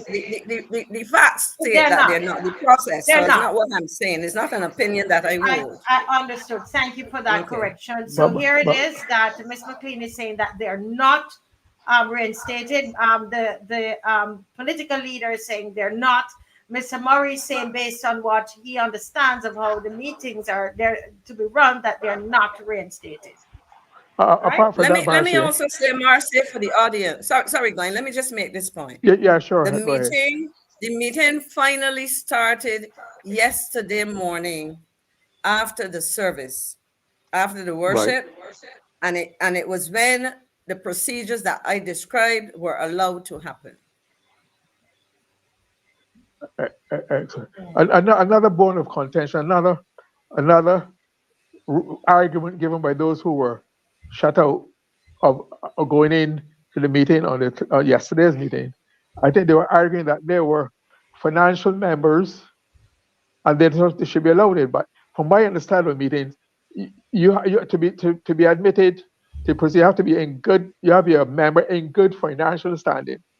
And to me, decency and good behavior and morality mean that you should ought to get in. You should also be of good behavior. So because you've paid money, it doesn't mean that you are authorized to come and disrupt the meeting. That does give you carte blanche on the Okay. basis of your money. So me, that's another non-argument. Yes. Okay. Which is what's going to lead me to another question for Miss McLean. I arrived there very early, because I went there to report, just like everybody else, Barbados Today and The Nation and all the other bloggers that were there, politically incorrect, all the other bloggers. I was there just like everybody else. And when I arrived, I realized that there was security, and then there was also the police. So there was private security and there was the police, and they told me I could not come in until someone verified who I am in order to come in. And I abided by that and waited, to get in. And then there were people, I started to hear a lot of noise at the gates, and then there are some people saying that, they're members there who could not get in, etc. Miss McLean, as you are a member of the party and a long-standing member of the party, do you know why some people were not allowed to come in? Because I did ask the acting general secretary, and he did say it's about 10 names that they gave to the police. So it's not a whole ton of people, 10 names that they gave to the police that they're not to come in to the conference on Sunday. Do you know why? I presume those 10 names, and I speak, I would, for him to clarify further, but I presume those were 10 names would have been persons who, who were among the people engaging in bad behavior. Now, if you are conducting a meeting, and as somebody said to me, a disruptive student can be put out of class. A disruptive child might be disciplined by being put in a corner, let me put it that way, and removed from watching TV or whatever. I will say to you that the intention of two things. One, we wanted to make sure that persons who were not members of the party and who did not have legitimate business as you did as a member of the media, given the circumstances. And let me also, and when I say given the circumstances, let me explain. We are operating in very perilous times in terms of violence. And I would just leave it at that. I wouldn't expand further in terms of violence. I got many calls from Barbadians in Bermuda, the US, UK, asking what was going on. So people who didn't get in were persons who I think that it was identified were people who had created were part of that situation. And I would also say that because the former president, and this is unfortunate, the former president and the former general secretary have been expelled. They are not members. They have no automatic right to be entering, especially after what transpired. Mhm. So I So, Miss don't know the McLean, name. because sometimes when you're, let's be clear. I'd like to be very clear in what Mhm. you're saying. That when you say part of that situation, the situation is not a situation where they were put out or asked not to come in because there was a disagreement. You are saying that they probably were on that list because of the boisterous behavior that was displayed on Saturday. But this is what well, let me say categorically, I did not see the list, and I did not speak to the president or the general secretary about it. So I am just looking at what transpired, and perhaps what I would say to you, that there was good reason for that. And for me, part of the good reason was that people were afraid, having seen what there was, and they were afraid of a repetition. And if there was a disturbance, if there were such a disturbance, and you wanted to make sure that the disturbance didn't reoccur, what would you do? You would restrain the people who are party to that disturbance. For them, Mhm. so I don't want to speak about the names, because, as I said, I would prefer the person with whom you Right. spoke Yeah, we to don't have to clarify list the that. names because everybody saw who was I don't outside. want to. I'm just saying he would give you the explanation, Yeah, not the yes, yes. names of the persons. I wouldn't Right. engage in But that. so that be as it may, there are people who are saying that the party is over. That I heard Steve Blackett saying on a it was a recording. He was saying that the party is doomed.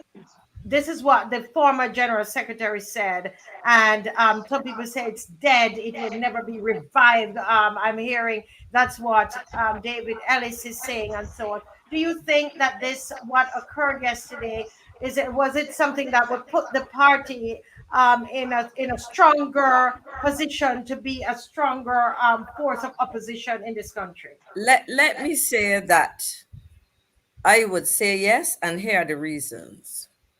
For the past 6 months, and there were issues before that, but I'm going to stick with the whole issue surrounding the political leader, the party, and the leader of the opposition. For the past 6 months or so, we have had this, what I would call a stalemate, and so on. And to me, what that did was to stop us from getting on with our business. I would be presumptuous, and therefore I would suggest that Mr. Blackett, who is my age, a few months older than I am, and we are both probably months or a year younger than the party, we would be presumptuous to declare that an institution which predated our birth and which would have gone through all kinds of things would be dead. Why? Because he's not there? Because Dr. Yearwood is not there? An institution is bigger than an individual or collection of individuals. I did some research, and at some point, the DLP had to expel 31 people together. You may not know the name Marcia, but the name Dr. Ramesses Cattle was a man well respected in Barbados as a medical doctor and as a politician, and as a man who I understood when the DLP was in opposition and was building the very auditorium in which we hold our conferences, a man who paid wages and so on. He was expelled for something from the party. So I am not saying that, I mean, I equate the notion that because two people have been expelled, that the party will collapse. Perhaps they were stymieing the progress. I would never imagine that I would say to no one or to anyone, I would say to all people, never believe that you as an individual are so important to a situation, in this case, to the survival and success of a political party. And I want to say something about that, Marcia, in the context of leadership, because, my background is management. So I always, that's my fallback Mhm. situation and position. I have observed this whole situation. And to me, it is a case study in leadership, what to do and what not to do, how to Mhm. behave and how not to behave. We had in the form of Dr. Ronnie Yearwood, a president, Mm-hmm. a man of many letters, LLB, LLM, LEC, PhD, and who had ambitions, I am sure, based on his joining the party recent years, of becoming prime minister of this country. How best do you demonstrate your leadership skills and potential and capacity than saying to the very people who were supporting you, I will not be party to any hooliganism, any cyberbullying. If I were, I couldn't share them on this program because you would censor them. But some very horrible things were said to members of this party. Yeah, And but you you know, see, Miss within the McLean, I will say it. I will tell the people because I started, and I will tell the people I was shocked, Mr. Murray, as an outsider, and when I heard those kind of threats, the threats that were coming from leaders of this party to members that they are leading, I was shocked. When you're going to say to somebody, to say to people that at the if they continue with this annual conference, that there will be bloodshed, there will be bodies, the bodies, you will have to count the bodies. And when you listen again to that, when this person was at the gate and he said, listen carefully to what he was telling the media. Listen carefully. There was a threat inside of there, what he was saying to the media. If he did not get in, how? How could that? First of all, I mean, I thought that they were dealing too soft with it. I would go on straight to the police.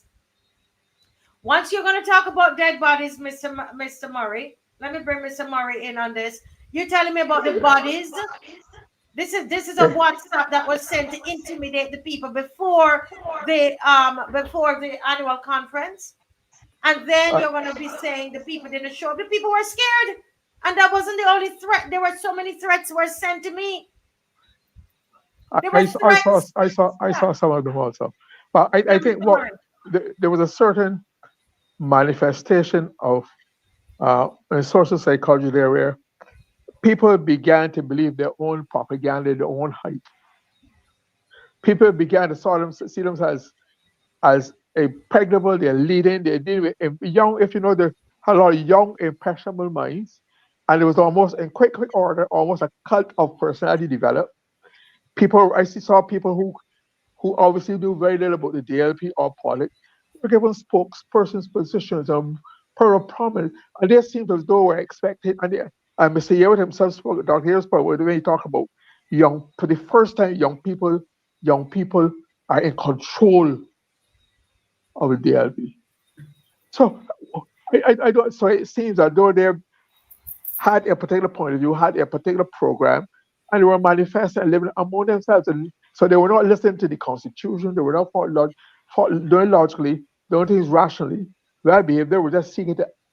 God knows what they were promising about each other, because some people were president of this and spokesperson, and that often seems to have gone to the head. They saw themselves. Sometimes I understand were promised to be candidates. So they had a lot of emotionalism wrapped up in, and people lost their common sense and their judgment, and were carried away by the heat and the excitement and the promises and the celebrity of the moment. Yeah. Marcia, I was on my phone there, guys. I may apologize because we're trying to get. I'm sending the number for people to call in. So this is an okay. opportunity for me to say to those of you, I want you to call in and to voice your opinion on what is happening. Do you really think that the DLP is dead? Do we have a stronger opposition now? And also, do you think the third parties, the other, the Barbados Sovereignty Party, the UPP, and all the others, do you think that they're ready?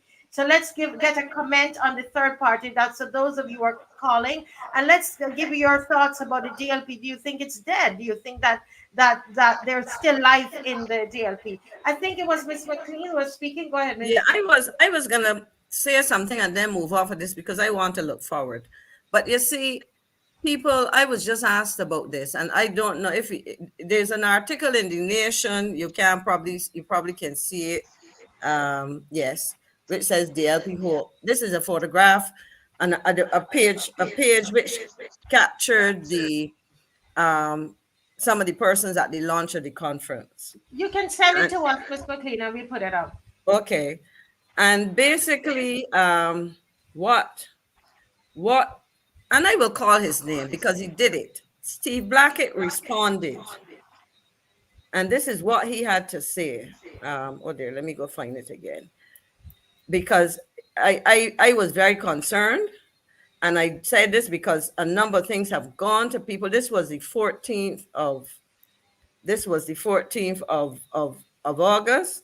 I sending it to you, I lost it because it had me concerned. You mentioned something which was even more concerning just before the the uh, the hearings of the disciplinary committee, which I would not speak to because they weren't sent to me, but I was called to discuss it, and I simply told the recipient that this was serious. Now, having posted that, having posted the page that I sent to you, these were the words, and I'm reading from. Let me put it so you can see.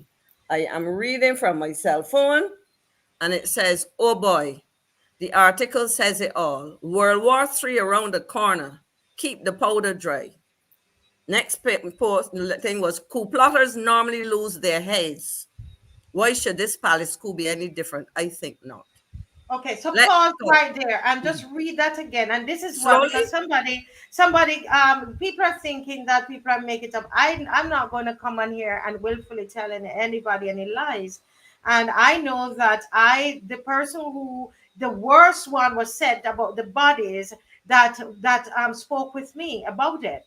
You And see, so so I'm did the saying person speak to me in yes, trying to but decide read how what to you deal with it. read what you All saw right, that let me came just from read. Steve Let me phone. just read again for the person. It came in the chat on August 14th. The first one was at 6 minutes past 8 o'clock in the morning. And it said, "Oh boy, the article says it all. World War III around the corner. Keep the powder dry." At 8:17, from the same gentleman, "Coup plotters normally lose their heads. Why should this palace coup be any different? I think not." 2 minutes later, at 8:19 a.m., let's count. There 1, 2, 3, 4. Maxine McLean at 8:52 wrote, "Are you threatening violence, Comrade Blackett?" At 8:55 a.m. of the same day, he responded to me, "Not threatening anything. Ronnie and I have been," and in capital letters, "experiencing violence by you vandals since February this year." And the last one, and this is very end, and I pass on from that. At 9:01 in the morning, the last one was, "But it will come to a," capital letters, "swift end in days. Gird your loins." Now, in a normal scheme of things, I would laugh at that. And well, first of all, I would never have imagined those words coming from my former colleague, somebody for whom I've had a lot of respect, who I consider to be a friend, with whom I share jokes and all kinds of things. But when I saw that, and that's why I talk about leadership, because either something is seriously happening with my former colleague, or well, seriously happen one way or the other, because those kind of things to put in the public domain, and not in a chat to me, but in a chat to colleagues, former colleagues, said something, and that was one of a series. In fact, we can go back to, and I'm going to stop here, Marcy, because I've dealt with this to say to Barbadians, when you want to talk about a political party is dead, let us analyze that. Barbadians need to think critically and not get caught up in emotion and so on. What does that mean? An individual or set of individuals who you would expect to exercise sensible, sound judgment have allowed themselves to get so caught up in what they want that they fail to see the big picture. And I want to end with this, Marcia, if I can. And I want to say in relation, not to Steve, no, Steve has served. Of course, in the words of Dr. Yearwood, Steve and I would have been has-beens. But I say this, I am proud to have been, but I would never have wanted to have been a has-been who never was. You understand? But let me say this, and it is a lesson in here for people who have ambitions, who have desires to be in the public place. I can't say, I would say desires to serve the people. I would see the altruism and the goodness in it. Take your time, be humble, recognize that there's a lot to learn, recognize that you are not entitled to anything. And in fact, if you see the big picture, you perhaps would be in a better place to achieve your objectives. If I have time and you want to hear more, I can expand a little bit on that. But as I analyze this thing, I realize that for Dr. Yearwood, because as I said, Mr. Blackett has served Barbados, and I was very happy to work with him as a colleague. I trust that perhaps he will revisit in his quiet moments the behaviors exhibited in many ways, and I always ask people, I say, you see this? When I do that, you see what's happening here? These are pointing back at me. I mean, that's a kind of cliche thing, but it's a reality. And I always say to people, what role have I played in situations? And I also say to people, if I'm not part of the solution, I am part of the problem. And I would say to Steve, you have crossed a bridge which will be hard to come back over for a lot of people, but I believe we are human. And in fact, I have gotten comments of which Kamhar is saying here. Robert Bobby Morris is what I would call one of the elders. Ms. McLean, before you go on to that point, I really want to ask those who want to call in to discuss any of those two issues. Number one, is there hope? Is this a good time for the DLP? Do you think that what occurred this weekend is a leaping pad then for the DLP, or is it that they're doomed, as Steve has said, and as some of the other media houses are saying? What do you think? And then the second thing I wanted to answer is, what of the other parties do you think that they're ready to be a strong opposition, or to really fight and to be ready if election is called? Do you think that the third parties are ready? Continue, Ms. McLean. Call 236-7000. 236-7000. As you were looking and you were talking about the weekend, I would say this for me, in the context of the violence that we see around us, and there are things that I wouldn't say on this show, observations that were made that probably also informed the tightening of security on day 3 of the conference. We have seen a level of violence that I never would have imagined. To see a 16-year-old charged for murder, and perhaps when we hear that case, we would hear the circumstances, would tell you that when you hear threats, somebody may be making threats and they may be idle threats, but within the context of this, it is traumatizing. It is traumatizing for individuals young women in particular, and I am not young, so that doesn't apply to me. I'm not speaking about me, who have to get in their vehicles to go to their various homes and so on. Now, you see, Cami, I would say this. It is a hard decision for me, certainly, and within the context of what Marcia referred to, and I'm not going to get into the details, to do just that, my recommendation would have been, please see if you can reach a situation where you report it, but to do so in a way that recognizes that we are talking about dealing with a matter which relates to a colleague and somebody up until now I consider a friend. And I certainly would say that the affable Mr. Blackett, I really am trying to understand what has happened, because you see, this whole thing, as I said, has been traumatic. But you know what? It also says to me, and I trust it says to the party collective, there are standards below which you should not fall. And I've seen members of the party who would have sat next to each other demonstrate the two sides of the coin. I've seen men behave badly, and I've seen women behave worse. And I've seen some women behave very badly to their sisters.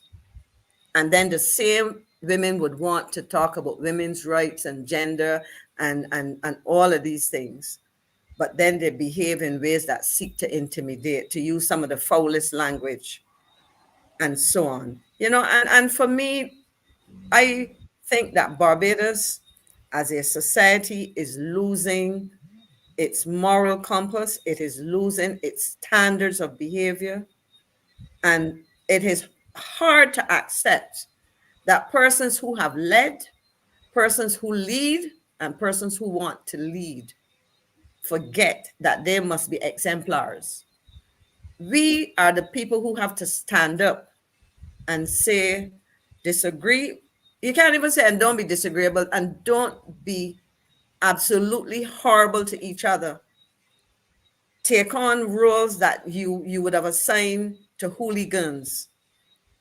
And so when people talked about the DLP, I always said, who and what constitutes the DLP?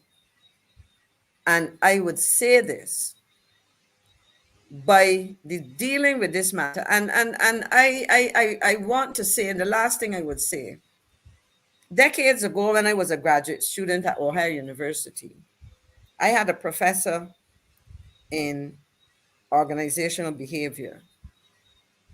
His name was Dr. Lee, was a Texan. And he said to us, you will not be a real manager until you face industrial action and you face having to fire somebody. But I also say that you do not fire people unless a situation is created by circumstances or by the individual that necessitate firing. I wait to hear what the members of the loyal opposition have to say in relation to your asking them to raise questions, share their comments. I keep asking them to come on. The challenge we have is that we don't want to be, Mr. Murray, like that young man who had to put something over his face in order to say something. And I know this is where we live. We are we have a government that is seeking to marginalize people for speaking out and so on. But we've got to break that, guys. We have to break it. We can't continue to live in fear. We give them power over us. I understand the situation, but you're going to tell me not even a phone call? Come on, man. Marcia, yeah. While you wait, I smiled just now because I heard you make reference to the sermon. And before I speak about the sermon, let me say to you that the pastor who preached that sermon is one of the people I describe as one of my children because I taught him at university. Pastor Carter was one of my, John Wesley Carter is his name. But I want to say, and I think you heard the sermon, I thought it was a very apt message that he brought to the members of the party who were present. But I'll wait and listen. But from here on, Marcia, I will look forward. I think I have spoken enough about the negativity of the last. We need to move on. I will move forward. And moving forward, you can look at what what promises, and what the future holds. Yes, what the future holds. So, Alice, you might be right. So I probably need to rephrase that question. So let's look at what the future holds. So the DLP, and also to give your opinion on what's happening with our third parties. Do you think that they're ready? Do you think that they're more improved from the last election?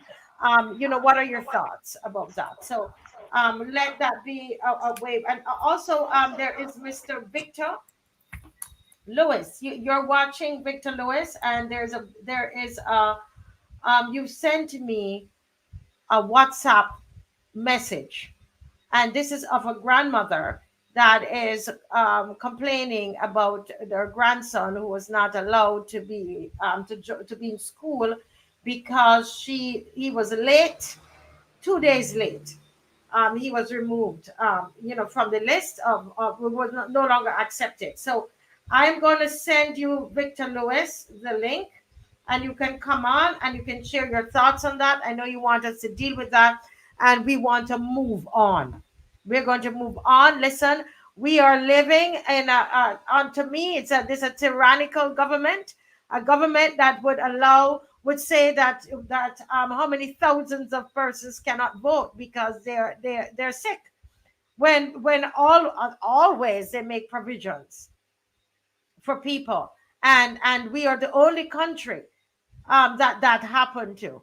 We have a government that is trying to convince us that they care about us, right? Tell us that they care about us, and we can see what's happening to us every day. We're seeing 12-year-old children being shot at their house. They're not on the street, misbehaving on the street and in a gang. They were sitting in their house at the front step, at right in the doorway. That is the kind of the country that we live in at this moment. And so we have so many other things that we have to deal with. So please come in 236-7000, and if Victor Lewis can jump in and let's talk about that. I don't know if Dave could play that link for us. Dave, with the grandmother, I just sent it to you.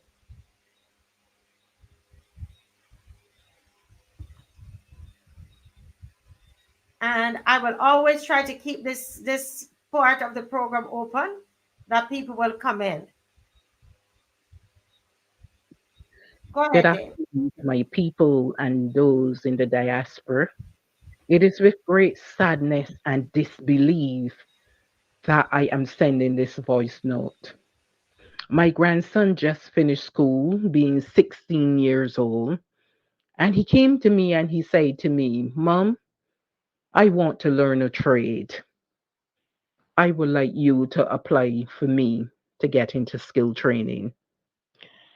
I apply at the Barbados Vocational Training Board at Sales Court, and my letter was received. He was accepted. They said in this letter that he's supposed to start on the 19th, which was last week, Monday. By then, he then had everything. So I called the school and I said that he would be coming from this morning. So by then, he got everything that the school require for him to have to do this course. Steel tip shoes costing $150. Everything came to roughly over 300 and change. Over 300 and change. This is from a poor mother and father that fought for him to get in skill training and could not send him on the 19th because they didn't had everything that he needed. When he got there this morning, he saw a gentleman by the name of Mr. Wharton. Mr. Wharton told him, I believe that Mr. Wharton would have been his class teacher, and he told him that his name is not on the list. He boy came back home. I called Mr. Wharton. I said, Mr. Wharton, will I have the letter here of acceptance that this child have been accepted at the school? Mr. Wharton says something is wrong. So I decide to call the main office at Culloden Road. I spoke to a lady by the name of Miss Alexandra, and I explained to her that we received this letter and of acceptance, and she said that we have not replied to the time that we should have replied. I said, ma'am, it was only 2 days or so. So the mother and father went ahead and buy all the things that the child need that was on the letter that he would have to do this course.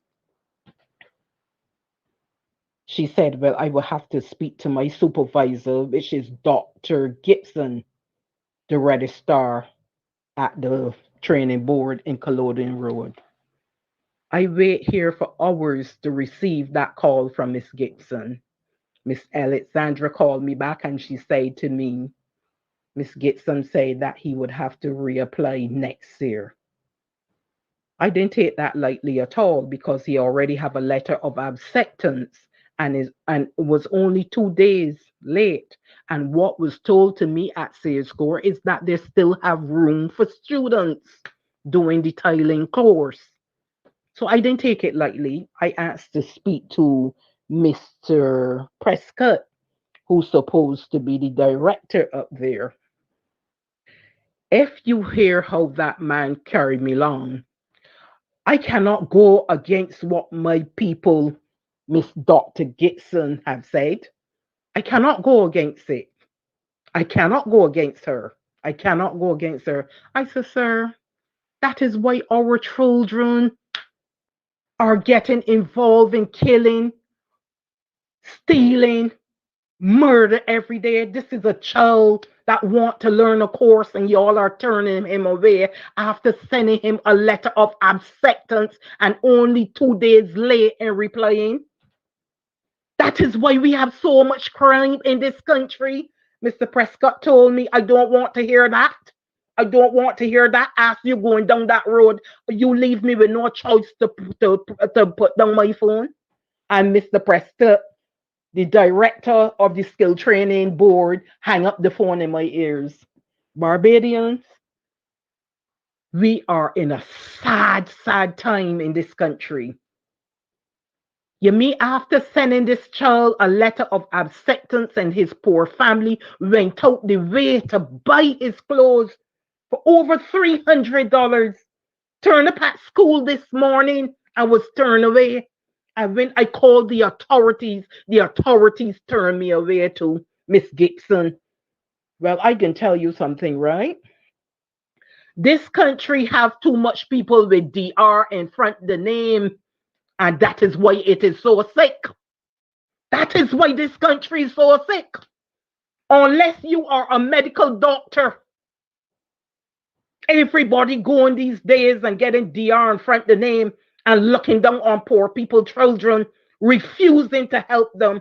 And that is why we are having so much crime in this country. You can tell me a young man, 16, don't want to be on the block, don't want to get caught up in drugs, was turned away after given a letter of acceptance by the authority, Miss Gibson and Mr. Prescott. Barbadians, we got to get up and do something about what's happening in this country here. If that was one of somebody big up children, they will here come tomorrow. They will here turn up tomorrow. But this is a poor woman children. Let we rally around who gonna help the poor and who gonna look out for our little boy children to stop them from ending up in prison and stop them from committing crime, stop them from committing murder. Let me look out for those people.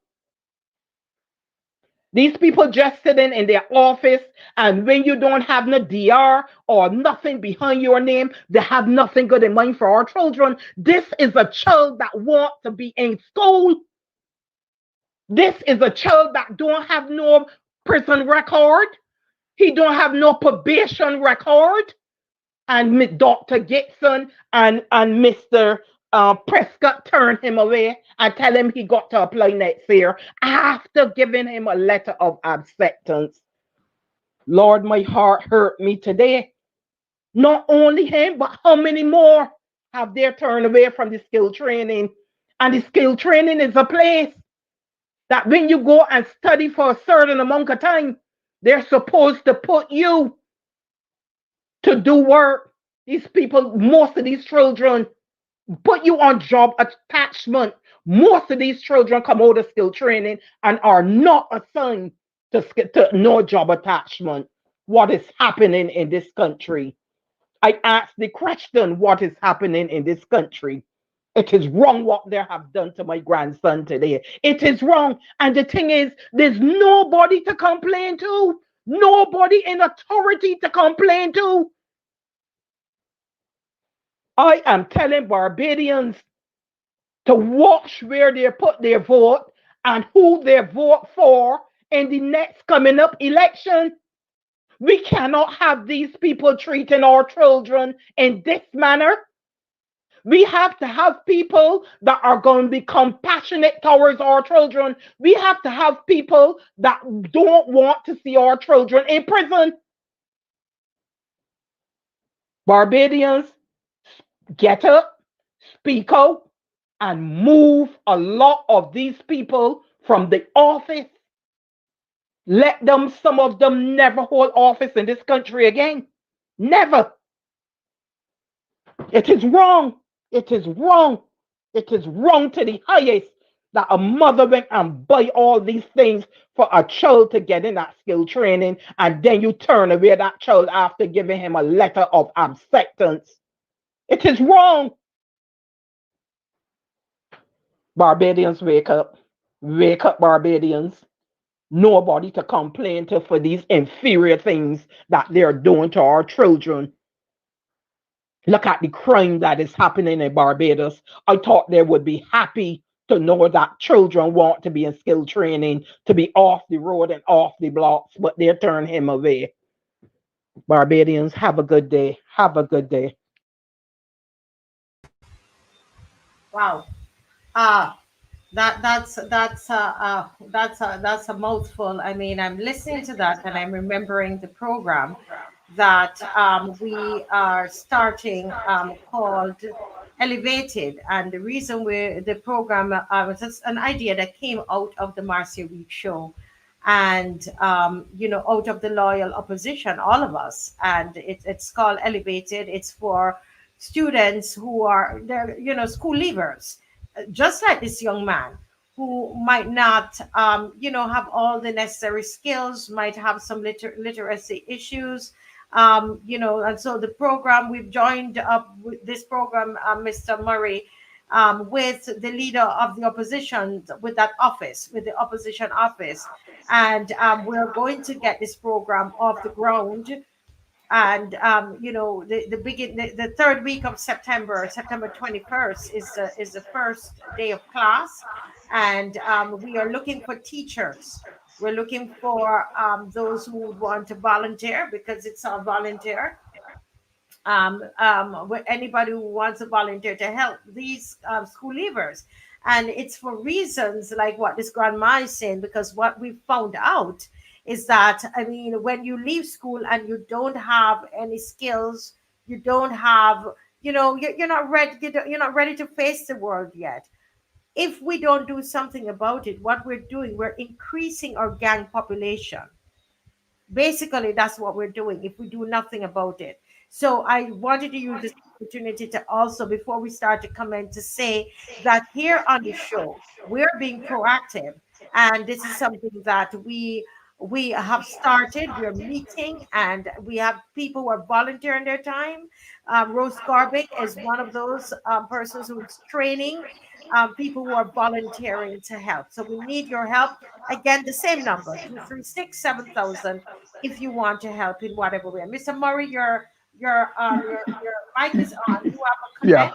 comment about I this? just I just want to say how absolutely proud I am of that lady, how she represents her case, her level of presentation, her vigor, her determination. Reminded me of my mother when I was growing up, fighting for her children, and she should not apologize.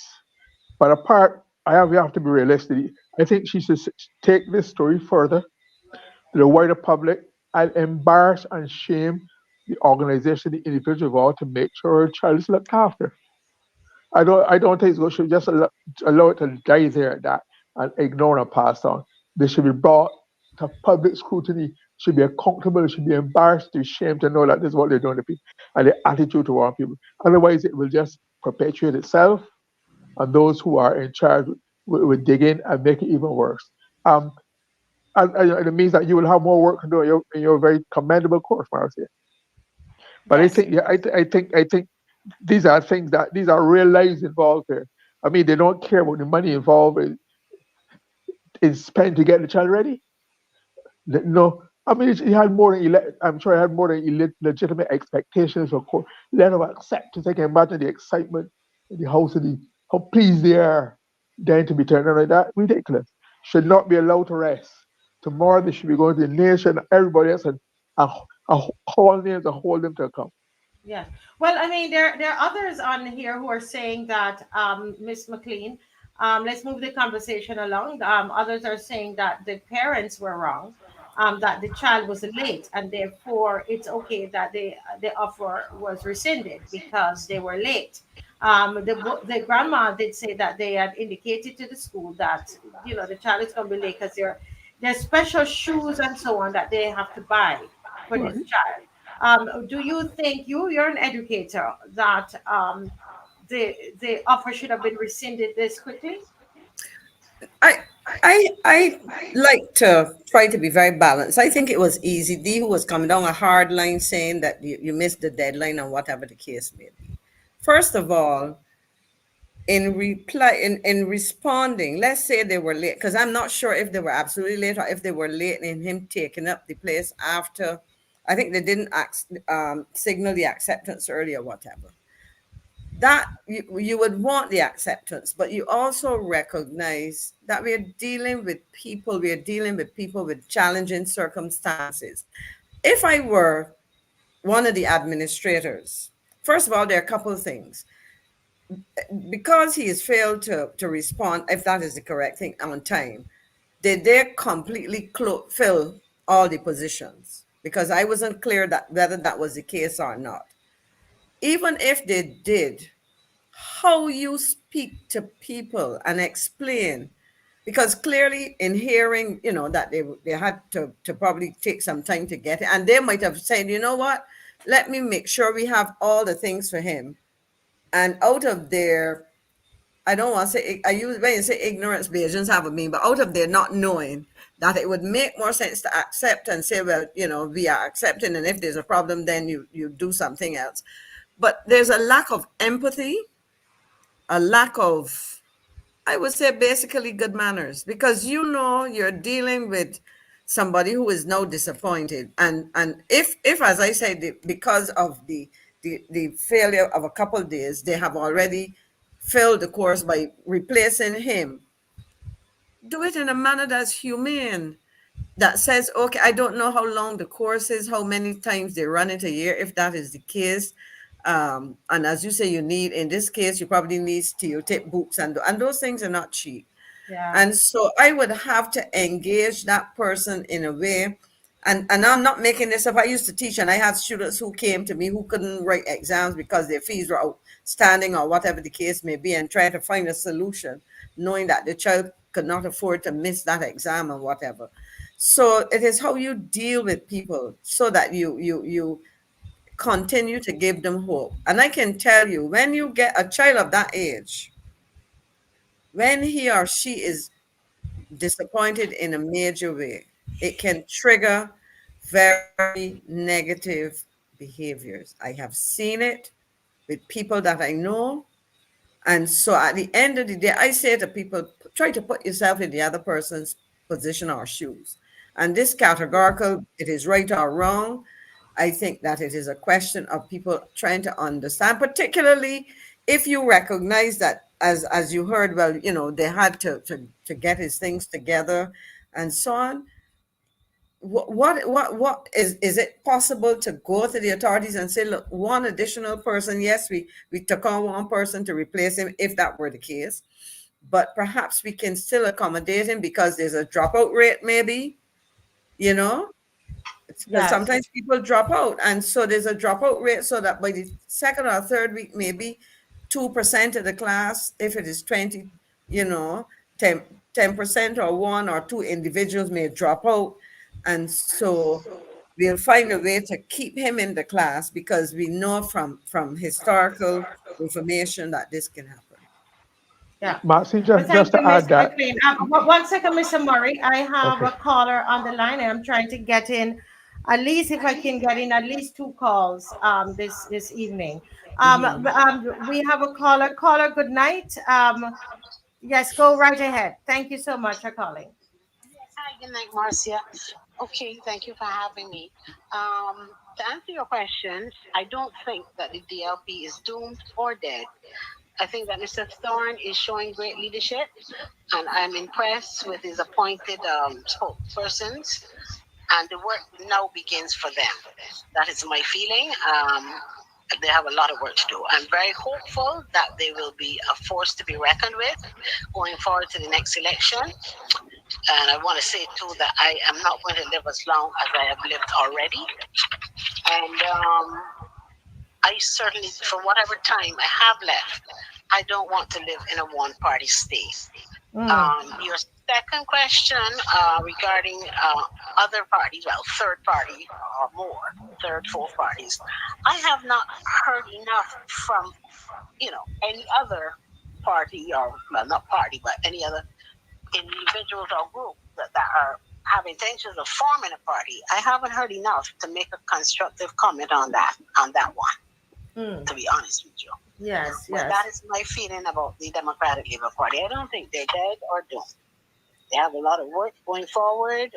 I see great leadership. And as I said, I hope that they can become a force to be reckoned with in the next election. Because I certainly don't want to live for whatever time I have remaining in a one-party state. Yes. Thank you so much, caller. Thank you for calling. Yes. You're welcome. Yes. Bye. Bye. Okay. V Hoy is saying, I agree with the caller. We do not need a one-party state. Yeah. Yeah. And that's why I push and do what I do. You saw Philip was on this evening. As much as I did say I wasn't going to have any third, I'm not having them on my show. I was so upset with them because I felt they weren't doing much. The third parties, it's me. I want to see a strong opposition, Mr. Murray, in this country. And so I will stand behind any kind of opposition once it's lawful, and and mount that opposition, right? I think there's another call, another person here.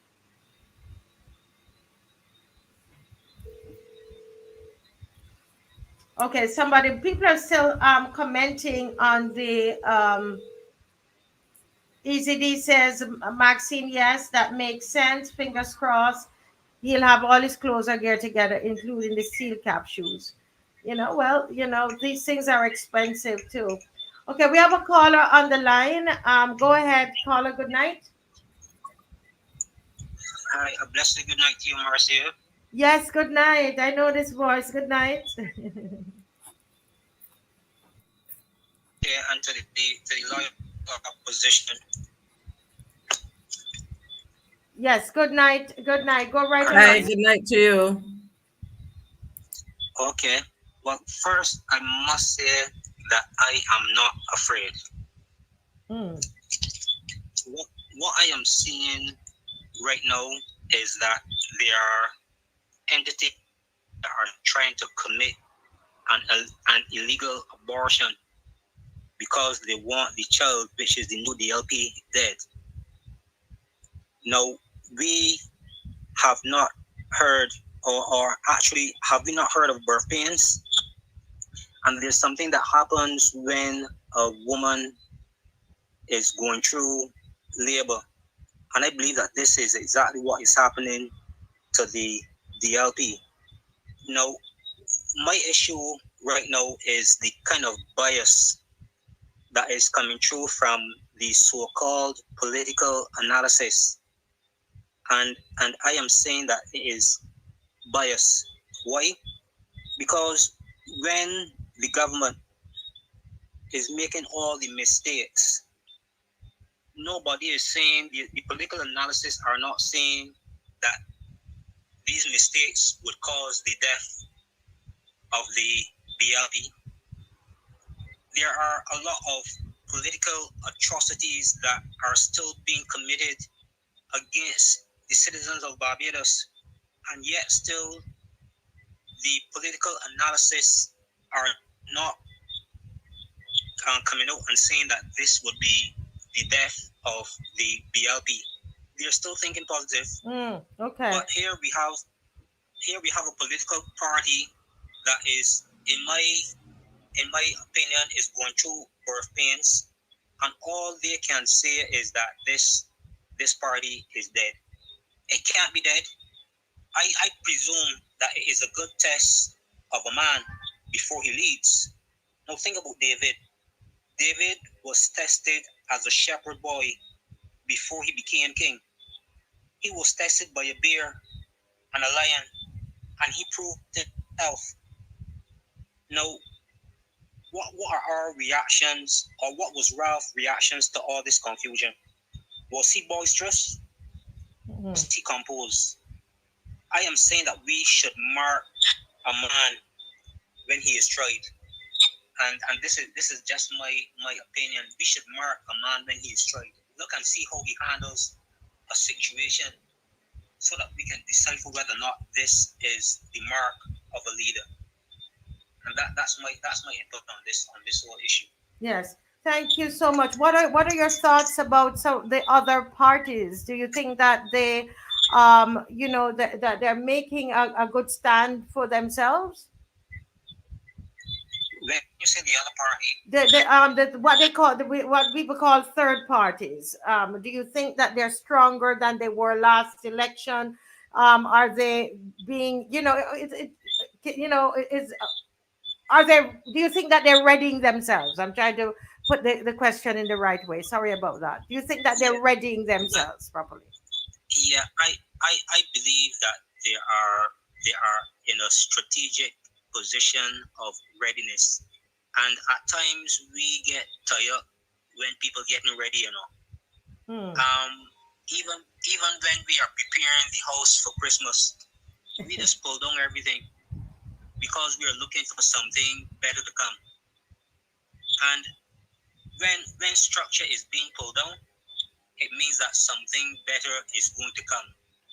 So I am not going to get on the bandwagon and start pulling down and all sort of things. So when God does things or cause things to happen, He does it for a purpose. And if we don't understand what the purpose is, we should keep our mouth closed. Okay. All right. Well, thank you so much for calling. God bless. Thank you very much. And thank you for Blessings. always being willing to speak up. Thank As you. well. All right. Yes. Any thoughts, Mr. Murray, Ms. McLean, on the caller, what the caller has said? Um, Before I go to the caller, I just want to say that Yes. we were talking about the young man and is being turned down for the skills training. The mother did say quite explicitly that he was told at sales court that there were still openings in the program. So therefore, there's room for discretion and reasonableness and whatnot. But um, if people want to help, Matsy, when you find the area to help, you really Precisely. do. You find a way to help. For breaking the laws, there are ways of doing it. But Yes. again, so I think that she should be encouraged to press on and thing because the young man just spoke of political atrocity. If his dream, if his dream is killed, that is about an atrocity of ambition and development of a young man. It Yes. really atrocity doesn't have to happen on a large scale in Gaza. Day by day, one by one person can have their dreams, their lives, and their ambitions decimated by unthinkable, cold-blooded, unreasonable bureaucrat. Yes. Very well said, Mr. Murray. Thank you. Good night, caller. Good night, Marcia. Good night to the Welcome. panel. Yeah, welcome to the Marcia Week Show. I am always happy to have callers calling in. It means that we are not submitting to the fear. So welcome. Go right ahead. Thank you. I must agree with the previous caller and pretty much everything that he said as it relates to the DLP and those commenting on, supposed to be political analysts, commenting on what has happened so far. What is happening and the response that is coming back to what Mr. Thorne is doing, it just goes to show how deep the BLP has its reach in the country. And it doesn't take a lot to bring down a big tree, just one axe. And the thing is that this one axe is sharp. It really is. And it is very effective. And one other thing that I have in my mind that persons are not necessarily noting is the corruption. And I'm not talking about corruption only by the politicians. I'm talking about corruption in the civil service, because they are not, the politicians are not in it by themselves. They're being supported by those who are in the different offices, right? So they're not alone. So there is corruption in the civil service as well. So we need those rooted out. I also wanted to comment on something someone said on the news on Saturday, and he was saying that, I didn't get his name, that Mr. Thorne was making a political football out of the police force, police service. And which I disagree with, because what they did on Sunday after he spoke could have easily be done this Saturday, which did not happen. So there was no footballing going around there. They just needed to have done their job. And the thing is, once you are trained to be a part of the police service, you should operate accordingly, not have to wait until a telephone call comes to you to tell you what to do or not to do. That is not policing. That's somebody dictating to you what you should and shouldn't do in their favor. So I'm not sure how it will work, but there needs to be some sort of, but I don't know if it can happen, separation between how the force operates and how the government is operating. Yes. Because one is definitely influencing the other. Yes. As it relates to the DLP, I think that they, like the caller before, how Mr. Thorne reacted to the proceedings that happened over the weekend, excellent. I must say, I am neither for BDC nor P, but I am good in for good governance. Once there is good governance, I will support good governance. So you're saying you're not a DLP. You're not a DLP member? No, I'm not a BLP member. I'm not a DLP member. None of those, or otherwise. But you admired what you saw in Mr. Thorne as a leader. Exactly. Very, very much. It says that he doesn't just have leadership quality as a human being. He has good qualities. Good qualities that can be emulated by others, or should be. Yes. Okay. Well, thank you so much. Thank you so much for calling. Oh boy. One other thing. Yeah. As it relates to third parties, I don't think they're doing enough to be recognized. I had recently told some political aspirants that if I cannot hear them addressing the issues that we are facing, I don't want to hear them when it comes to election time, when that bell rings. If I cannot hear them now, I don't want to hear them then. Okay, so you're sending a message. You're sending a message to stand up. So you are an independent voter, and you're sending a message to the third parties. Thank you so much for calling. Thank you. You're welcome. Yes. Bye-bye. Bye-bye. Let me see if I can get one more in.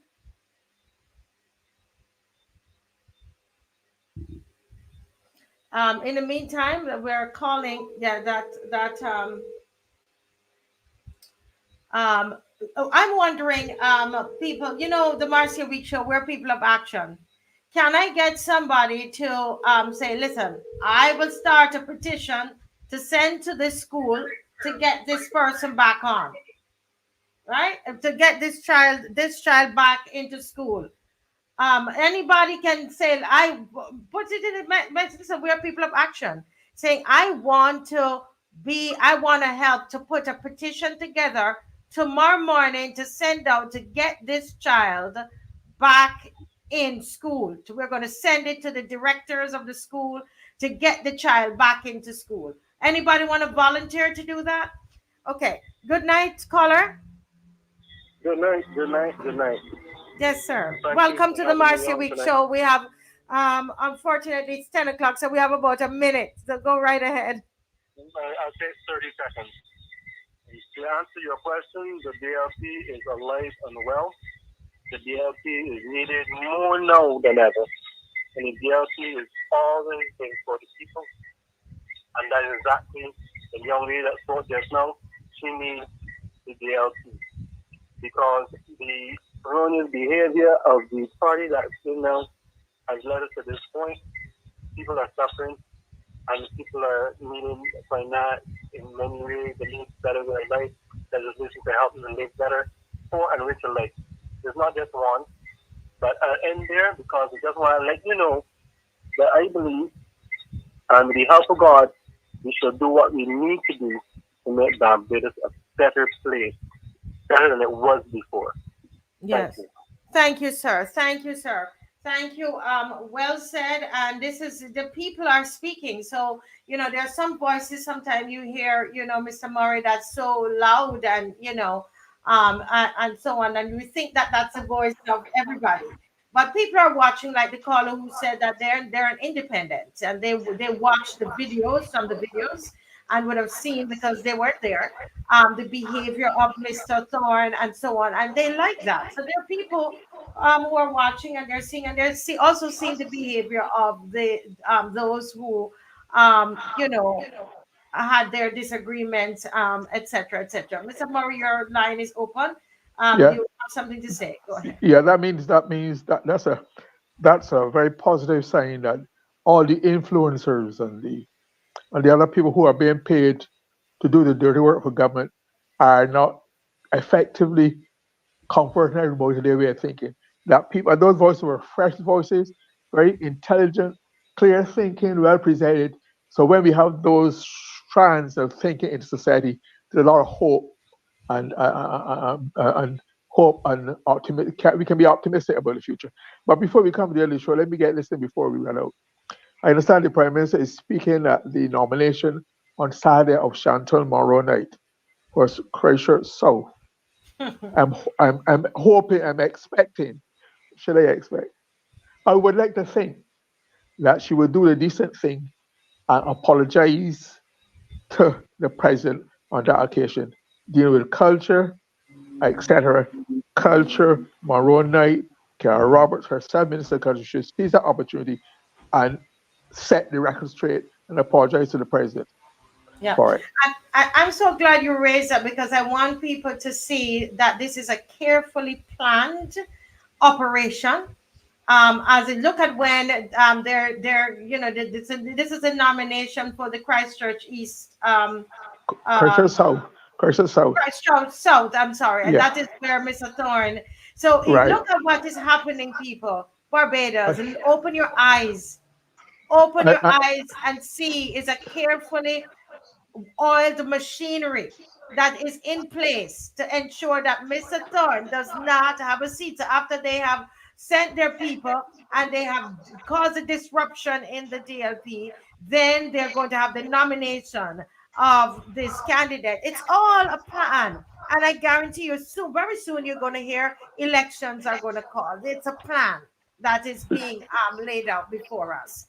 Let us not forget that it was the same Dr. Shanta Maronite who protested most vigorously and publicly that she was not interested in any election. She started to knock, well, as they said, knock around and knock her being on the ground in Christchurch South.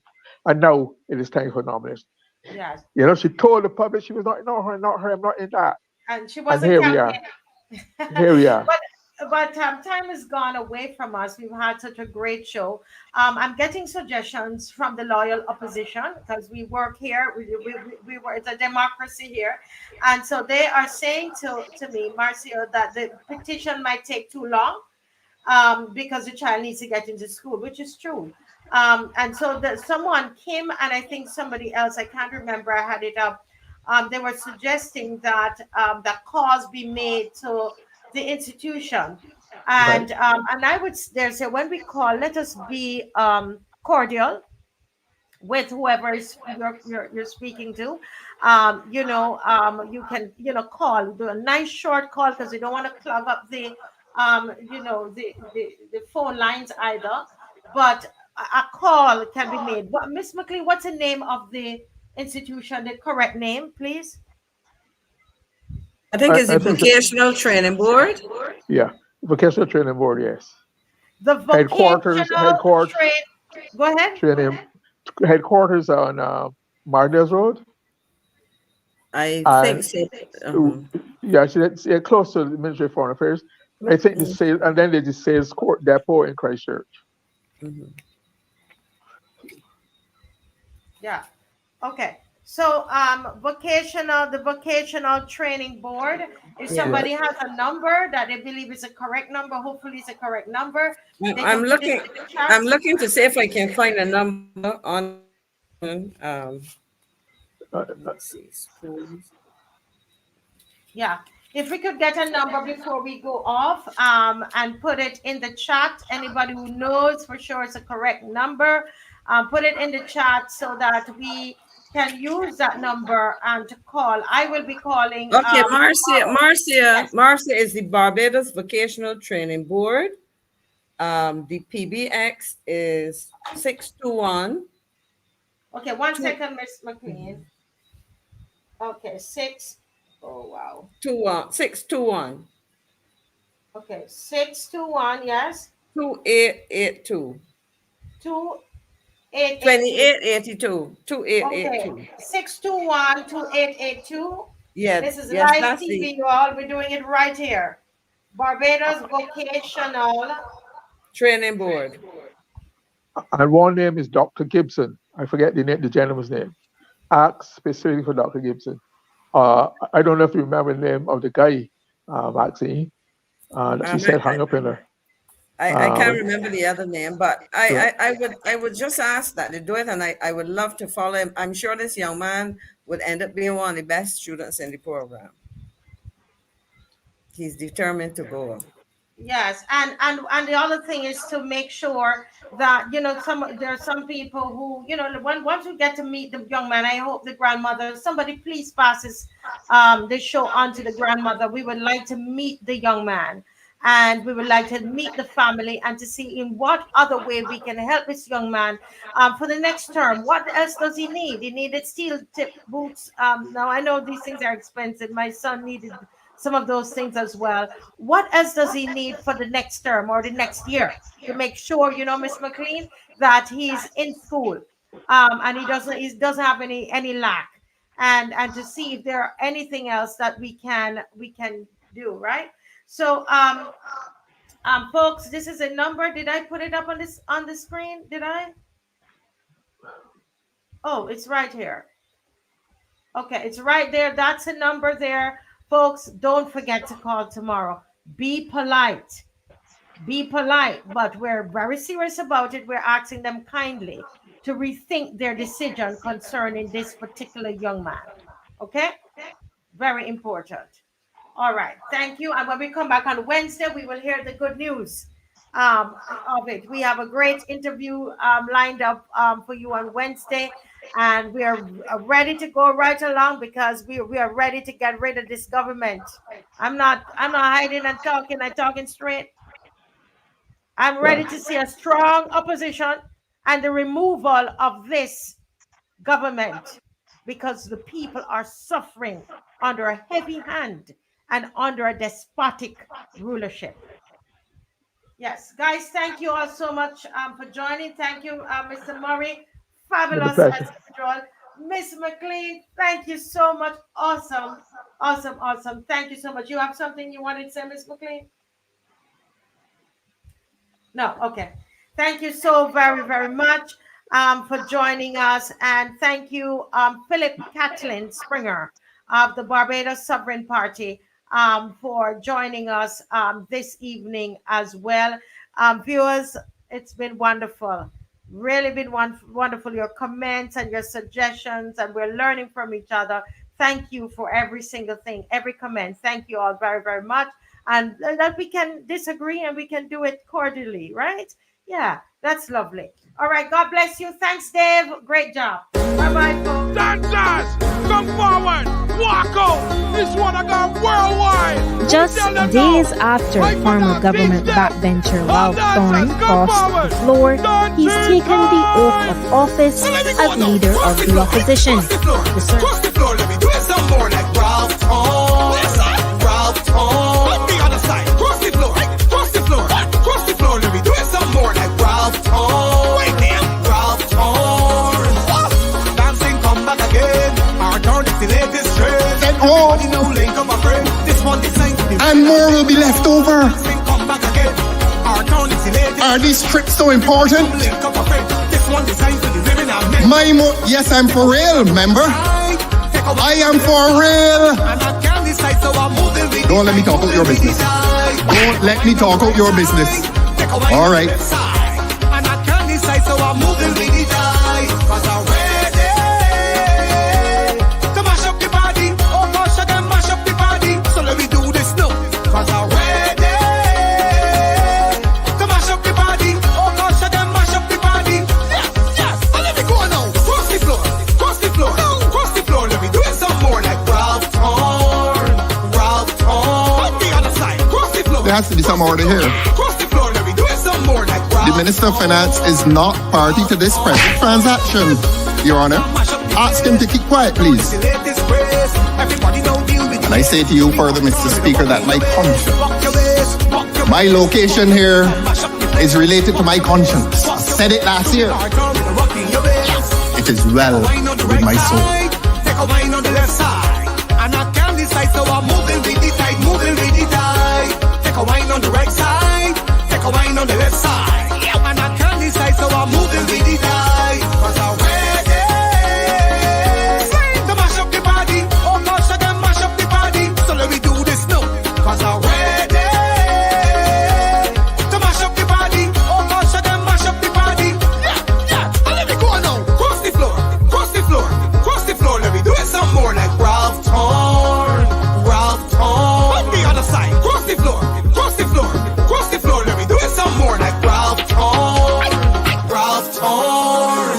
That is my man, so whether he cross or in cross, he will always be there for us. I came to a point where I had to take the decision that if my philosophical and political views do not accord with those of government in terms of its legislation, in terms of its policy, the relationship becomes untenable.